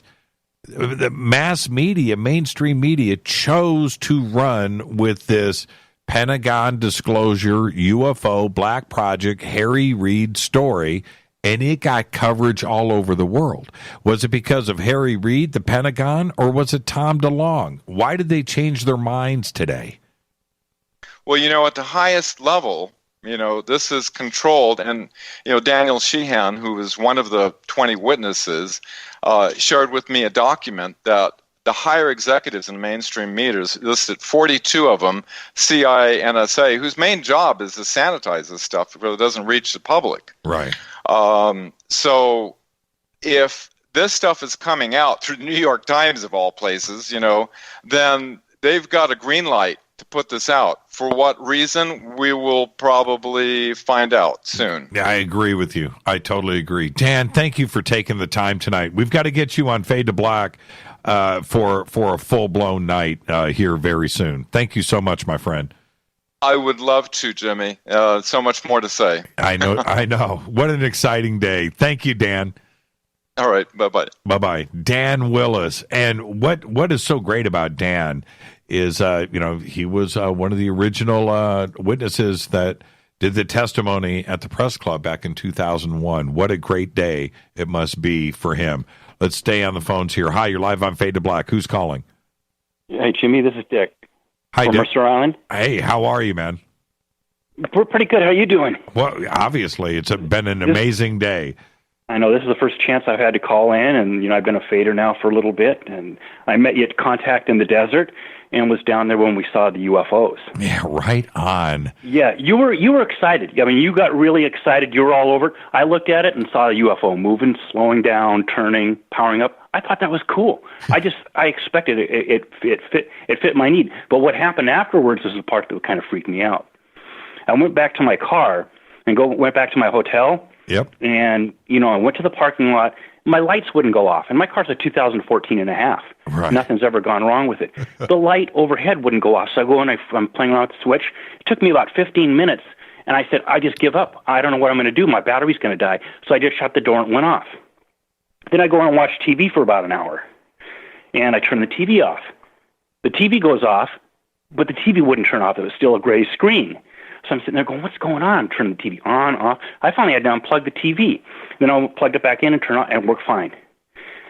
And then afterwards, I headed over to my condo in Scottsdale, and a friend came over, and he was leaving, and he goes down to his car, and he gets in his car to leave.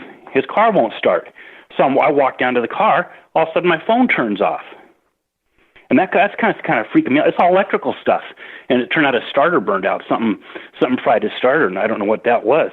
And then a couple days later, I'm walking into my bedroom in the condo, and I have a printer in there. Uh-huh. And I keep it on 24/7. And about 20, 30 sheets in there, because I print coupons and whatnot for restaurants and things. I walk into my bedroom. All of a sudden, my printer starts powering up. All 20 sheets go through. Wow. Kind of like, it reminds me of, Close Encounters when all the toys start playing at the same time. Yeah, that's exactly. But it didn't really freak me out in a negative way. It's kind of like just confirmation, kind of in a really good way, and... well, what is today, Dick, yeah. Today, what does today do for you? After all of those experiences, and then boom, we have this massive disclosure through the mass media all around the world. Well, it's good for me because a lot of my friends say, oh, yeah, I think there's something out there, but I'm not really sure, and my family and stuff like that. And there's kind of thing, well, you're obsessed over this. Of course, we all have OCD over this stuff. Right. We can't help it. I mean, this is just, we're hyper-focused on it. This is a really cool topic. And, I met Robert and got to know Robert Schock, and I like I said, I was at the table next to you at the George Norrie breakfast. I'm the one that got the photos of you and Rita and everybody else that was up there. He said, I've never seen these photos before. Well, I'll get those on. I'll get those to you when I get a chance to do it. But no, this is awesome. This is exactly what I've been expecting. It's kind of like, letting everybody else know that what we're talking about, what we're seeing is real. I got some bearing optic night vision goggles. I love those. I'm drinking Life Change tea actually right now and River Moon coffee every morning. I'm supporting it, and I encourage everybody else out there to support these guys. You can buy this stuff anywhere else you want, but these are the guys they're us. Thank you. You know, and so I'm supporting big time. You know, after contacting the desert, I went out. I became a fader. The Game Changer, the top one, whatever you have. Gaia, MUFON, Coast Insiders. So I'm members of everything right now. No money left, but what the hell? No. And today just makes it all worth it. And Dick, thank you so much for calling in and taking the time tonight, my friend. And we'll see you down there this next year. And I might make it to the expo. I might not, but I will definitely see you, Jimmy. I can't wait. Thank you so much, Dick. You take care, buddy. Go play some golf. Wear that faded black hat. Go Beckley Tepe. Thank you so much, Dick. Go Beckley Tepe to you. Let's stay on the phones. Hi, you're live on Faded Black. Who's calling? Hi, Jimmy. This is Olivia. Olivia, how are you? Great day, huh? I am just so excited about this and nervous at the same time because I'm wondering why is it all of a sudden, why today? Why the disclosure all of a sudden? Well, I don't know. And see, Olivia, there's a couple of other things to mention. Tom DeLonge over the last couple of days was posting one more day, arg, right? Now you have to. I remember seeing that. Yeah. And so now he was working with the New York Times. New York Times is following up. They have to vet everything, right? They don't just, post something and print it in the paper. So they got to go through their whole vetting process.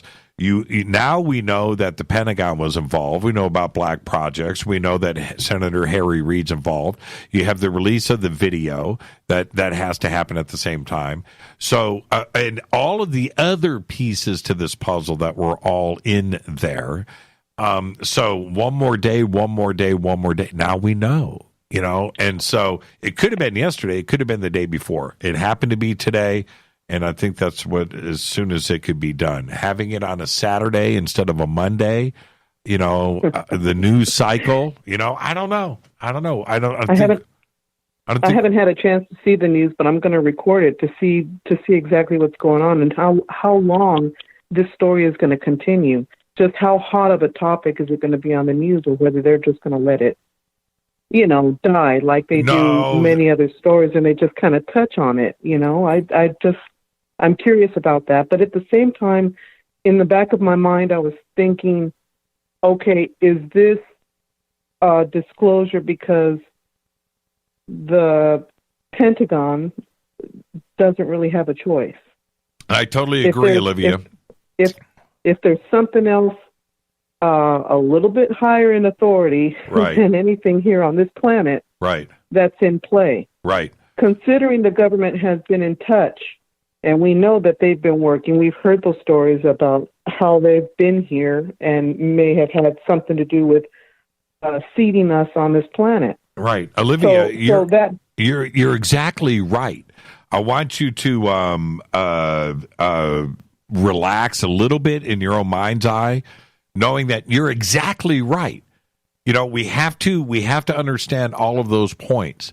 To have this, what appears to be, some of it's in the Pentagon's hands. I think all of it now is out of the Pentagon's hands. Yesterday it was, right? Do you understand what I'm saying? Yesterday it was, they controlled it a little bit. Today, now, with the mainstream media onto a story that the Pentagon had a black budget program that spent $22 million running in the background that the public didn't know about. That was a UFO project. I think there's I think there is I think there's a story there now. And with everything that is going on in Washington, they want anything they can do. So now it's not just CNN, it's not just Fox, it's not just MSN. It's everybody has a hold of this story now. So it is beyond. Now, see, this is the other thing, and let me really give you a strange thing to think about. Now we have all those white hats, anonymous, WikiLeaks, all of that in the background that now have the ability to go and probe this story and find out where it can go. So think about that. So no, I disagree. I wanted to stay focused on what you how you asked the question. I don't think the Pentagon has control of it. I don't. And you know what? You're like the fourth person to mention this to me tonight. So obviously everybody is worried about this. You know, we don't want this to go away, do we? No, and I think that these entities, however many council are involved with this planet, want to see us succeed, want to see us move forward, but it could also possibly be because there's something else at play that places us and this planet in peril. Right. And so that concerns me, as it should concern everybody, really, and what we're going to be able to do about that. Yeah, and that's where I want everybody to have comfort, including you, in knowing that this is a situation, and this is a narrative and a story that we are in control of. We wanted this moment to happen. Now it has. Okay? Oh, absolutely. Absolutely. I think we can relax. Like I said, and I really mean this, Olivia, let's glow for a couple of days, okay? Let's glow. Oh, I have been. As a matter of fact, when I saw it coming out, I couldn't stop myself. I kept showing a few people what was on the Twitter page, and I looked at them, and some of the reactions I got were smirks, because I think a lot of people that have not been following this, as close as those of us in this community. Right. They still, like you said, I think they could land in the middle of the freeway, and they'd look, and then they'd say, okay, hurry up, I have somewhere I have to be, get out of the way. Yep. That's it. And that, it's not until, I hate to say this, but for those of us that have wanted this and want to move forward, in this world, to see it be a better place, I think we're the ones that are going to start off on the good foot. Everybody else, however, I think they're gonna struggle. There's going to be a lot of struggle. Let's hope not, but you may be right. Yeah. I hope not either. Yeah, I want you to be wrong. To hope for the best. That's right. Root. But yeah. When we haven't exactly had the best track record. So. And have a great rest of your evening and enjoy it. Go glow. Thank you, Olivia. Oh, I am glowing. Thank you, Jimmy. Have a good night. You too. Thank you so much, Olivia. I'm going to stay on the phones. Hi, you're live on Fade to Black. Who's calling? Hi, Jimmy. It's Tanette. Hi, Tanette. How are you feeling? Awesome, actually. The news today was very cool, but I wanted to point out that in that article, they basically are saying that they recovered material from crash sites and we're studying it, and they don't know what it is. Yes, and they're collecting it, and they have it all in some undisclosed location. I did read that. It was in they said Las Vegas. But they're not giving the address is what I'm saying. But yeah, pretty interesting. And they also said something about some type of plastic that was conductive. Did you see that? Yes, I did. Yeah, I'm just like, what does that even mean?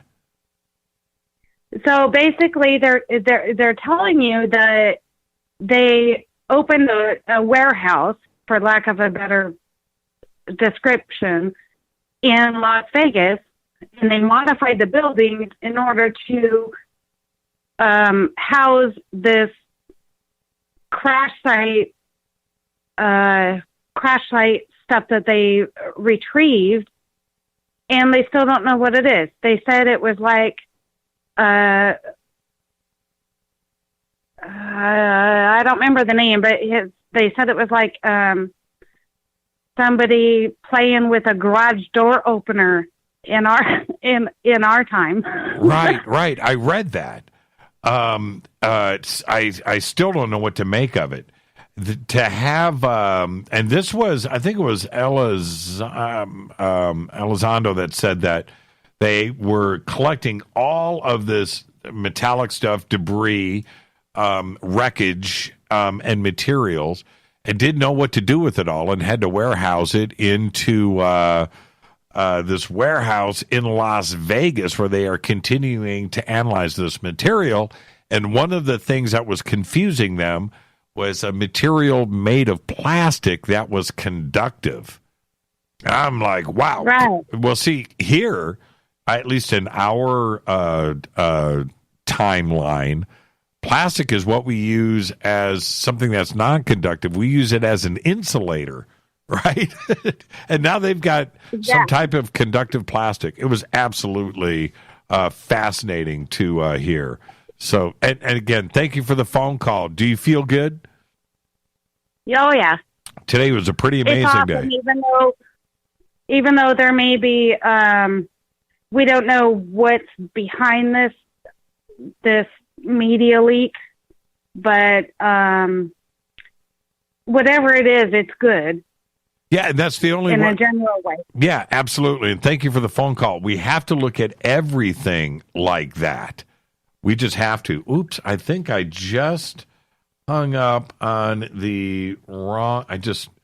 Oh, man. I'm not even going to tell you who I just hung up on. And I was waiting for that phone call all night. Oh, man. Okay. Well, you know what? That's the way it goes. Hi, you're live on Fade to Black. Who's calling? Hi, my name is Dana. How are you tonight, Jimmy? I'm doing fine. Dana, how are you? Pretty crazy day, isn't it? Oh, yeah. Well, I missed the first part. I actually just got home from work. I work at Sprouts, and it's been pretty hectic here with the holidays. So, yeah, I just heard that your last gentleman's comments about, I guess it was UFOs with he's a firefighter and he got some really good footage. Is that what I was? Oh, you haven't read the news today? No, I didn't. Oh, well, no, I saw a clip from Secure Team 10 about something that the government, I haven't had a chance to review it, but did they release a photo or video? No, it's footage? It's much bigger than that. Well, I do have to say real quick, I was and I know you had him on the other day because I was very excited. I went to a David Icke show in Richmond, California, right next to the Rosie Riveter Museum, and I was thrilled because I would never listen to David Icke in a million years had I not had the experiences I had after my father passed away in my arms. And I had some amazing experiences, and I just had to share that with you and your viewers and listeners. Well, thank you, Dana. And after you hang up, what you need to do is you need to go and read some of the mainstream media today. We had Disclosure today.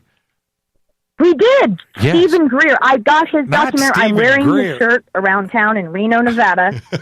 I swear to God. What? Yes. We had Disclosure today? Yes. So go read the news. The reason why I'm calling you is oh my gosh, I did not hear that. See, because my phone, I didn't pay my phone bill because they cut my hours at work. What happened, Jimmy? Yeah, well, there you go. Go and read.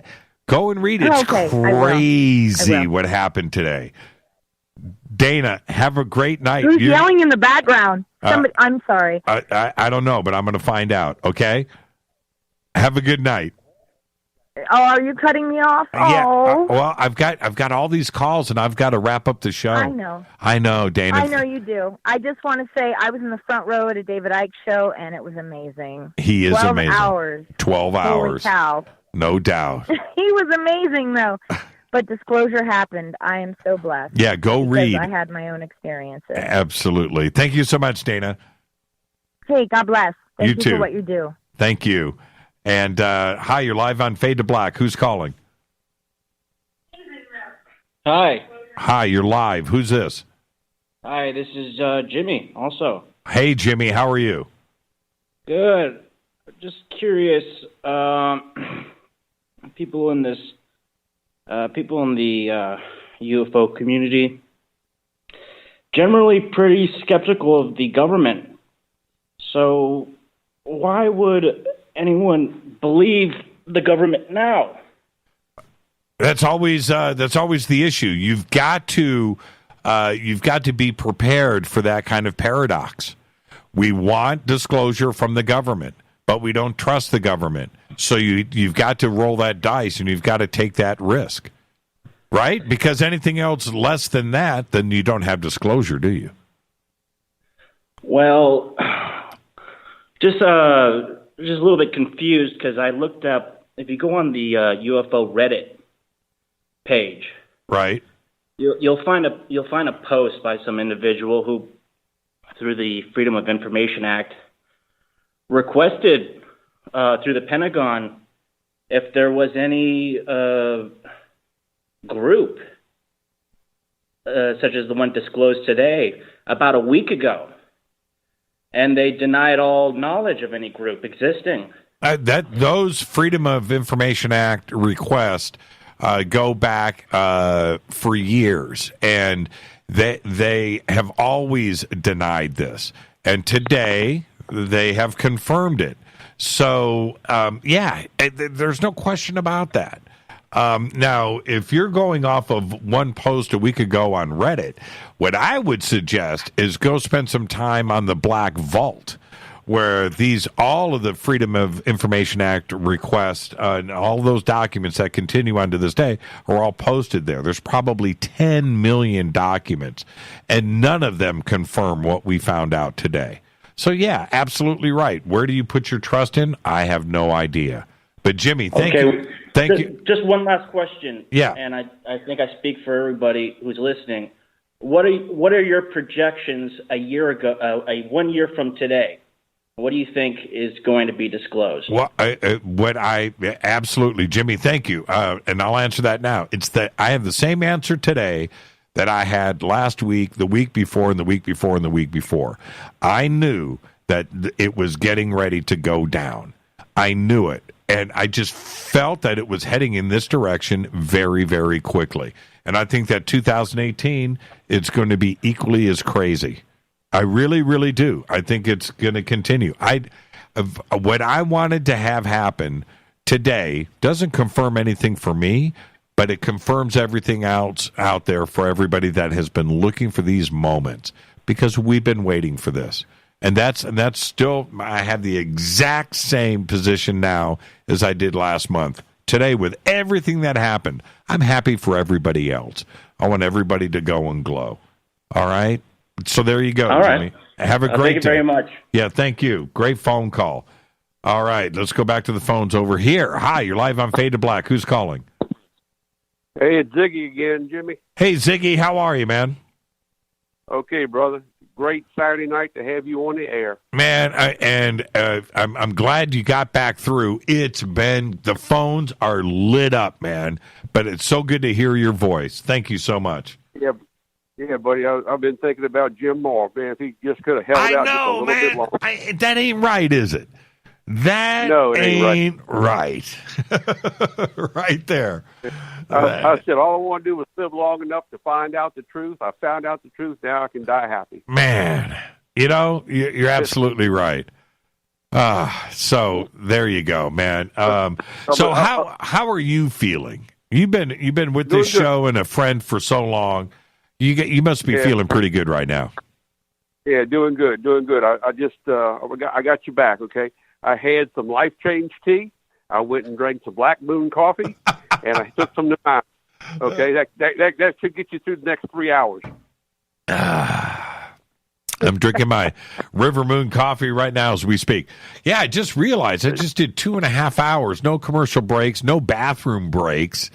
Man, you've been flying. Yeah, man. And you know what? I'm just going to ride this out. Might as well just keep this train a rolling. But you know, you've been with the show for so long, and a day like this happens. As you started to and share this with me, Zig, I know that you started to click through and started to look at the mainstream media, and you're having those holy crap moments. How do you feel? Man, I got on the damn phone and started calling my friends and the ones we discuss all the time. And I think it's great. I said, hey, it's real. It's real. Don't call me crazy anymore. I know, right? Now, yeah, it's great. How do you think the law enforcement across this country and some of those, how they're going to deal with this from now on? Well, take it serious. Half my brothers were, they saw stuff. Right. I saw my first one 73, 74. Right. So, been a long time. And, right down here, just like 40 miles from where, in Pascagoula, where they grabbed those two fishermen. Right. Remember? Oh, yeah. Long time, like 69 or whatever it was, or Bo and Bob, same time. Yeah, whatever I can't remember their names. I'm making fun of them now. Yeah. But you know how the media made fun of them forever, and now they get the last laugh. Hey Ziggy, I'm thinking about Travis too. Hey Ziggy, you know how much I love you, and I've got your letter framed on the wall right here in the bunker. You have a great night. Okay, Merry Christmas, Jimmy. Merry Christmas, Ziggy. The best right there. Ziggy is a detective, law enforcement detective for years, and he sent me, probably it's been a couple of years now, but he sent me the pick of destiny, and I've got it right here. I do have the pick of destiny. All right, let's stay on the phones. Man, these phone lines are crazy right now. Hi, you're live on Fade to Black. Who's calling? This is Michael again. There was a lot of things that I didn't get to go over the first time. Hey, Mike, I've got a lot of phone calls here, man. Really quick. You ducked in. Give me one. I feel like it's extremely interesting that after I heard of Project Mockingbird being disabled, that these UFOs, the information came out. And I feel also that 2018 is going to have events as significant as people expected in 2012. Yeah, I agree with you. I agree. And I think personally that this is such an indescribable blessing for me that I usually don't get to talk to people like this. Well, well, like I said earlier, Michael, thank you for the phone call and the phone call earlier, and I really mean this. Look forward to a great 2018. Absolutely, and that when that solar flare happens, let's see. I've been waiting for this for a long time. So stay on the phones. Hi, you're live on Fade to Black. Who's calling? Hi, Jimmy. It's Mike from Winnipeg. Hi, Mike from Winnipeg. How are you? Pretty good, sir. I'm pretty excited about today's news. Yeah, pretty exciting, huh? Yes, sir. Hey, I had a quick question. Do you think it's possible, since now that there's disclosure, that we might see more instances of extraterrestrial ships? I would say it would be the same amount, but I think that we'll have more people admitting to seeing them. If you know what I mean, because they're not going to be as scared. So absolutely, today was a big day, and I'm happy for everybody else. So are the crafts going to? No, I think all of that's going to be the same, but we're going to have more people willing to come forward and talk about it that wouldn't before, because they don't want to be ridiculed. They don't want to be embarrassed. Yeah, that's a good point. Also, another thing, too, I've chatted on social media with some other folks, and they brought up the point about the fact that the DoD didn't release the location or the date. Is it possible that they haven't released the location and the date of that particular video? No, they have. They have. They have. Oh, okay. Yeah. It was off the coast of California. It was the USS Nimitz out of San Diego on a training mission. And I have posted, I don't have it in front of me, but I have the actual dates and times. So, no, it's out there. Okay. All right, great. And one last thing. With respect to the chain of custody documents, have you seen those documents yet? Can we validate the attestation of the custodians on the chain of custody? There's no need for it. You know why? The pilot's name is out. There you go. And his wingman.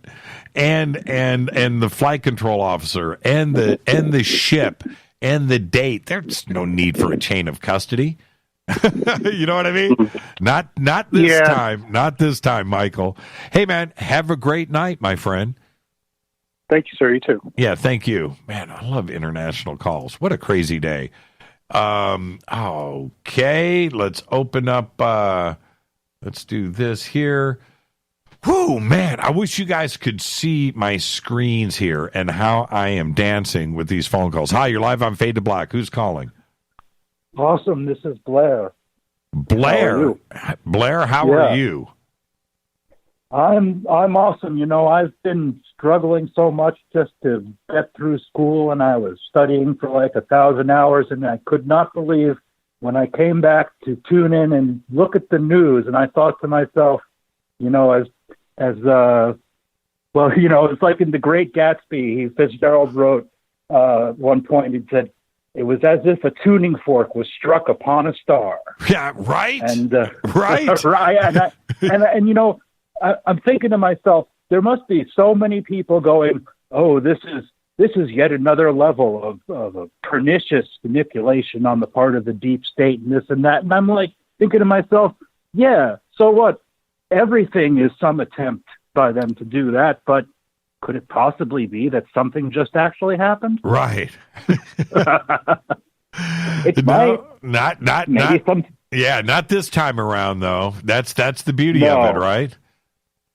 And I'm thinking to myself, is there actually a chance that for once I'll have some I'll be able to refer to, like, you know, some, you know, delegated authority, like in the mainstream media, to in response to my friends and people that have denigrated me for like 1,000 years on this subject. And that's why it's going to be beautiful. No, exactly. And so and just remember that. Thank you for the phone call too, by the way. Just remember this. Pleasure. Tonight's the night that you can just kick back with a smile on your face as you go to sleep. For real, right? It's that's the day that we've had today. Hey, Michael, thank you so much. Man. Yeah, thank you so much, my friend. It's Blair, but thank you. Blair, have a Blair. Good night. Thank you, Blair. That's how many phone calls I've taken tonight too, as well. Let's go here. Hi, you're live on Fade to Black. Who's calling? This is Ken calling you from Roanoke, Virginia. Hey, Ken from Roanoke, Virginia. Crazy day, huh? Oh, you're telling me, man. You're telling me. I've been enjoying. I've been listening for the past hour or so, and I hear a lot of, I don't want to say fears, I guess. And the reality is, in this whole situation, this is like, I don't know, the first game of a full baseball season. You know, I mean, this is just the opening inning, right? Where this stuff is coming out. Don't get caught up in the details. I mean, they're beautiful. They're awesome. It's great to hear. But what brought us here is the consciousness, is believing, like you've been saying. I mean, it's interesting because when someone calls, you're like, how do you feel? You know, rarely is it, what do you think? It's how do you feel? What does this feel like? You know, and if this is going to be a consciousness shift, that's where it's going to be. Yeah. Yeah. You know? Yeah. And I mean, this is just manifesting where everything's going anyways. Well, I mean, you know, it takes away the question. That's the whole thing. It takes away the question. When somebody goes, well, you know, man, you know, I don't believe, you know, I don't, you know, it's just like, dude, they're real. Yeah. Take that away. Take you and yourself away. And all of those, all the skeptics out there, the Michael Shermers of the world, right? All of that, you know, you can just laugh. That's it. Yeah. That's it. Yeah. That's it. Thank you for the phone call and enjoy the rest of very your welcome, night. Yep. And thank you, man. I'm going to try to squeeze in as many calls as I can here before the end of the night. Okay. And so if you're on hold, man, I am juggling. There's no way I'm going to be able to get it all in. I'm going to go to this one for, hi, you're live on Fade to Black. Who's calling? Jimmy, Casper Park. Hey, Casper, you feeling pretty good, man? Yeah, I am. I didn't get. I've been real busy all day today, moving the free websites around, or 4 now actually. So you know that is. I think it's great what they're doing. It'd be interesting down the road to see. I missed a good chunk of the show, so I apologize if I was on the road. It'd be interesting to see if there's any admission down the road to the cover-ups from like Roswell and other stuff like that. That's right. I don't know if that was discussed earlier. Yep. No. All of that has to come into play now. So now Roswell is in front. Rendlesham is in front. Malmstrom Air Force Base is in front. Travis Walton is in front. Betty and Barney Hill. We can go on and on and on and on how this plays out in the future. You're absolutely right, Casper. And you know what? Your next book is going to kick ass. So think about that. Yeah, thank you. I just wanted to put that out there. I think it'll be interesting to see because they're just saying, well, we're looking into it, we're researching it. They're not admitting a lot of stuff, which I think is interesting. Yeah, but Casper, we've always talked about this. Once it happens, now they've got to go back and say, okay, well, we've been lying for 70 years, and they've got a lot of nasty skeletons in the closet that have to be cleaned up. And so they're going to have to move forward thinking about all of this. You know, they're going to have public relations people and marketing people sitting around a table with the the Department of Defense, figuring out the best way to control this and roll it out. So there you go. You know, is it a great day? It is, but they are going to have to deal with this. They are. All right? I think so. I get other calls coming out. I'll let you go. Have a good evening and a good weekend, everyone. Thank you. Enjoy yourself, Casper. I know you're in a great mood. Hi, you're live on Fade to Black. Who's calling? This is Gabriel. Hey, Gabriel. How are you, man? Very good, Jimmy. How are you doing tonight? Oh, man, come on. You don't need to ask me that question. How are you doing, though? Madness. It's crazy. I am glad yes, that Casper kind of was talking what he was talking about. Oh, shit. What? Did I lose lost you, Jimmy. Okay, well, I think I'm losing you. Hello, there you are. Okay. I hear you. Okay. Come on, Gabriel. We got just a minute or two left before the end of the show. So I know. I can't believe it's fading out. Yeah. This is killing me. All right. I'll tell you what. I'll let you go. Call me back, and I'll put you to the front of the line. Hi, you're live on Fade to Black. Who's calling? I know. I can't believe it's fading out. Turn me down in the background. Hello? Turn me down. Sorry. Hang on. It's Naomi from Australia. Oh, hi, Naomi. Turn me down in the background, though. I'm so excited today. I know. Crazy, isn't it?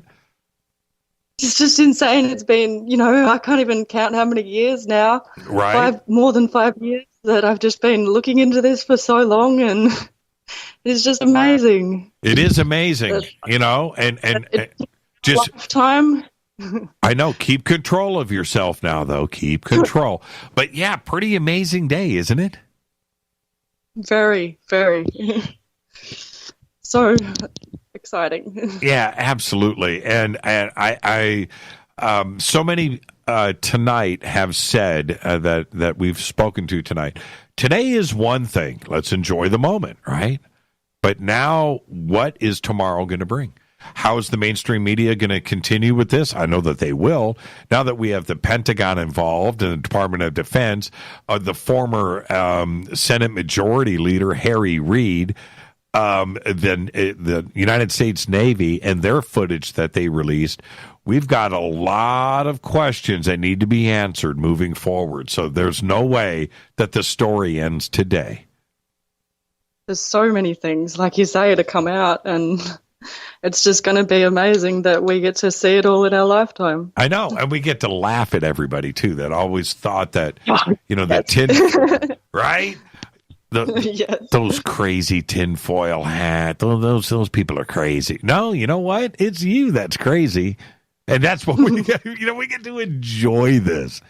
Oh man, yeah. I just can't even believe it. And to think that the amount of people in this audience that can now relax, that have wanted to call in tonight. The phones have been crazy. Why? Because now we can just go, you know what? That question's been answered. Now we get to move on. Somebody just posted Alien Disclosure Day 12/16/17. Wow. Yeah, 12/16/17 was the day. Wow, pretty amazing. Naomi, thank you. Calling in and everything. Thank you so much, and thank you to Rita. Thank you. And how do you feel, though? I mean, how do you feel? You sound like you're on the brink of tears. Tears of joy. But how do you feel? I didn't think it through. I get really nervous, but so excited. Just validated a little bit, maybe. Right. Just a little bit at least. But like you say, we'll see what comes tomorrow, and it's just so exciting. Thank you so much. Yeah, thank you. And by the way, I'll let you know, I checked the numbers today. Australia is our number 2 audience. And that says that says an awful lot to pull ahead of the UK and Canada. And I looked at the numbers today, and you guys are like 13% of our audience, and it's crazy. So thank you so much. Thank you, Naomi. Good stuff, guys. Thank you, Jimmy. Have a great night. You too. Australia is such a big part of our audience. I mean, I look at these numbers and I'm just blown away. Woo, man. Okay, I cleared through all of those. Okay, so 323. I've got enough time here for a couple of more phone calls. 323-825-5045 or 323-275-9695. I can't believe I haven't lost my voice. 2 hours and 50 minutes of straight phone calls. Now, we've heard from tonight. Oh, you know what? I think I'm going to put this at the front of the line. Gabriel, do you have a clean line now? I do. I'm on a landline. Okay, good. All right. Crazy day, huh? Did you ever think that you would see this day happen? No. I don't want to compare it to something negative, and I really shouldn't, but the only time I've ever felt this, numb and, surreal moment was, this is going to sound really bad, but when I was watching 9/11 happen on TV. I knew that comparison was going to come from somebody. Yeah, I hear you. That's how it feels to me, because my hands... because we were coming home from dinner, and Cherie's like, Jimmy's live. And I was like, what's going on? Because we don't watch the news. We don't watch national television. I'm not much of... I've been keeping my phone away from, not being so divey no more on the phone. And, I start going through this as you're talking, as the calls are coming through, and I'm just like, oh, my God, and I'm like, I don't even know what to say. I'm just a loss for words. And I really loved how my call was right after Casper, because he brought up exactly what I was saying, and that's kind of my exasperation. Is it's like now people are saying, oh, well, this is just one thing and it's no big deal, and tomorrow it's going to be no big deal, and it's like, no, you don't understand. Now, what about all the other things that they've said weren't true? What about all the other instances where we've fought tooth and nail with information that Linda Moulton Howe have had? That, I could go down the list, Jimmy. We could go on for another 10 minutes of all the people that have this valid information that we look at, and from our side of discernment, people like Allison have screamed at us all about, is, be discerning and look. Right. And the things that we look at, and we say, the one that I want to bring up that comes to mind is Josh. Oh man, it's. Well, okay, but continue with the thought, though. Go ahead. No, but the one down in Cuba, the military footage that they had in Cuba of that sphere that was just darting along across the with the heat signature. Oh, Joshua P. Warren. That was Puerto Rico. Joshua P. Warren. Right. Puerto Rico. Correct. Yes. Puerto Rico. And, I mean, that footage, and I mean, a lot of people are saying it's doctored, it's photoshopped, and so on and so forth. But, I mean, when you watched it, it's like the footage that I just watched earlier today. The thing, Linda Moulton Howe explains exactly what that plane that is following it is, and that is a fast plane. And it's got very high-tech equipment that is following this object, and it literally looks like it's standing still, traveling against the wind at who knows how many miles per hour. Right. And then it just slowly spins, like as soon as they start talking about it, like almost like it's consciously aware that these two guys are looking at it, talking about it, and it's like, are you guys looking at me? And it slowly spins around like, are you guys looking at me? And it that's how it felt when you're watching the video, because these guys they're excited but yet a little fearful. They're like, what is this? Right. And they're at a loss for words. And I mean, that's how I feel about the video. It's like, it's one of those videos that we've seen before, but it's not the kind of video where there's no DOD saying it's true. There's no Harry Reid coming out saying there's things. There's no government, outright, yes, we're investigating this because this may be something true. No, it's concrete now. And it's real. And it's like, holy crap. Yeah, when that thing rotated, what's tomorrow? Gabriel, when that thing rotated, and the way, it's not that it turned or rotated, it's how it did it. It was not anything that was, like I keep saying, analog, like man analog. An airfoil, wind, anything that we were used to seeing. I don't care if it's a rocket. Everything that we deal with has a certain propulsion system behind it that involves moving air or burning something, pressure. That's not what was going on there. That was something from a physics. It was a video game, man. It was like it was on. Yeah. It was the crazy, and it was just it was just like. It just rotated and stopped. It was like, wait a minute here. Plus, Larry Holcombe brought up the one thing that I just wanted to stay away from. It was a frigging flying saucer.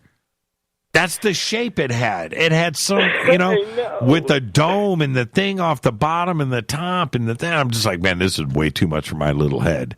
So there you go, man. So cliche, but there it is. There it is. And it's a government released video. So, hey, Gabriel, thank you so much, man. I know you've been waiting for this day for a long time. Give my best to Cherie, and we'll see you next week on the show. In the meantime, man, just enjoy the rest of your night. Go Beckley Tepe, okay? Go Beckley Tepe. That's what I'm talking about. Thank you, Gabriel. Thank you, Jimmy. Good night. Good night. Man, it was so great to have him call in on a night like this. Hi, you're live on Fade to Black. Who's calling? You're live. Hello. Yeah, you're live. Oh, I'm calling from Australia. My name's Jeremy. Hey, Jeremy from Australia. The fourth phone call from Australia tonight. How you going, Jimmy? It's going good, man. How you doing? Yeah, really well. Milestone day today, I guess. Yeah, totally. We'll see where we go from here. Where do you think we go from here? Well, the inevitable, an interstellar future, whether it happens, this year, next year, 10 years from now. I think this is a pretty good start. Right. There's many of us all over the planet that have been making contact for a long time, and we know the truth of the matter. And those of us that are in this position, I think, will facilitate the space for the general population to make their own contact and step into that space as well. So I called you because I wanted to send a message out to those in the contact arena, what people would call contactees, I guess. Those that practice CE5 or the Rama protocols, just to stay with the program, to stay with contact, stay in touch, keep on inviting them to come in and work with us and extending out and doing what we're doing, because we are transforming our planet and every bit helps. So, stay on track, everybody. It's just incredible the rate at which things are changing. We did quite a profound training event in Joshua Tree earlier this year and last year. And one of the things that came up for the team was that towards the end of this year, there would be some significant changes. So it's really exciting to see this happening now, because we can't keep on doing what we're doing to our planet. We can't keep on killing each other and staying in this divisive, horrible space of warfare and, fear-mongering and military and, the whole control drama. We need to really extend beyond that. Just love each other and then extend out into space with that energy, with that, and share that with the universe, which is our birthright as human beings, really. Yeah, you're right about that. I just wanted to share that with everybody, and I know I'm talking a bit off subject now, but no, you're not, Jeremy. It is inspiring. But Jeremy, let me ask you this: I've got to go. I've got to end the show. But what part of Australia are you calling from? I'm in the Northern Territory. Which okay. Yeah. I had an extraterrestrial being with me the other day. Really? There we go. Now, and see, this is the thing for me when it comes to Australia. You guys, one of the great UFO encounters in all of human history was right there in Westall in Melbourne. And that to me, to this day, I think it is as important of a UFO encounter as anything that we've experienced. But that happened right there in Melbourne and Westall, and now there's today, a lot of space here, Well, there is, but now today with everything that happened today with disclosure. Now we can go back and look at these specific cases, and Westall is one of them. So for all of those kids and teachers that were part of that have been called nuts over the years, can now go back and we can take another look at that case, don't you think? Yeah. Yeah, it's time for us to become interstellar. It's time for us to live in harmony and peace with everybody. Let's just give up all the other drama. Absolutely. Let's just give each other a hug and say, well, what was all that about? That was just a big waste of time and energy. Let's get on with it now, please. Let's get on with it. Thank you so much, really, Jeremy. Seriously, let's just let all this old stuff go. Thank you so much, Jeremy. Be safe out there, man. Pleasure. Thank you, Jimmy. Thanks for everything you do. Thank you.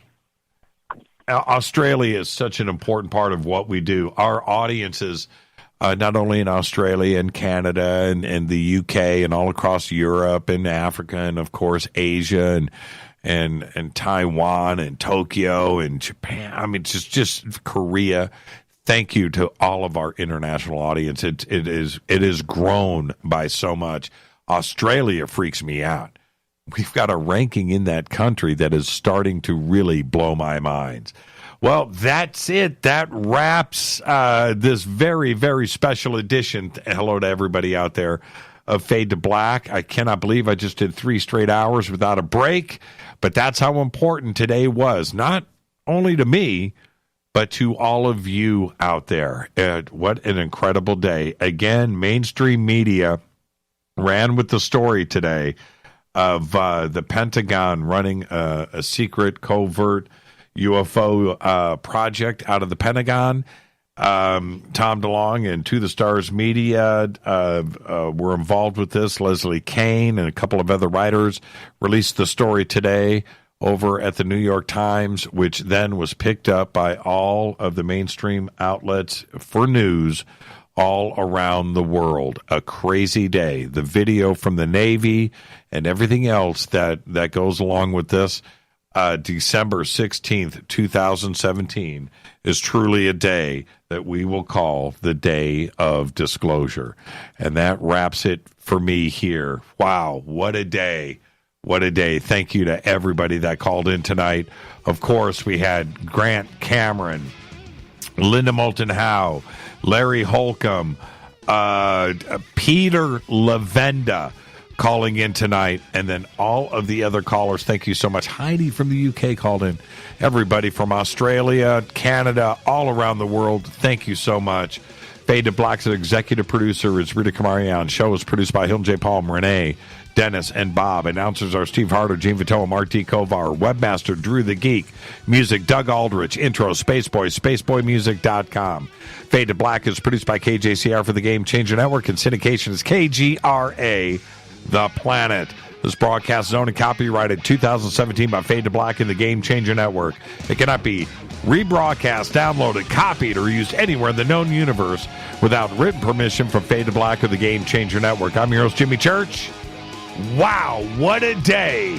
Until Monday, I want everybody to be safe. Go Beckley Tepe.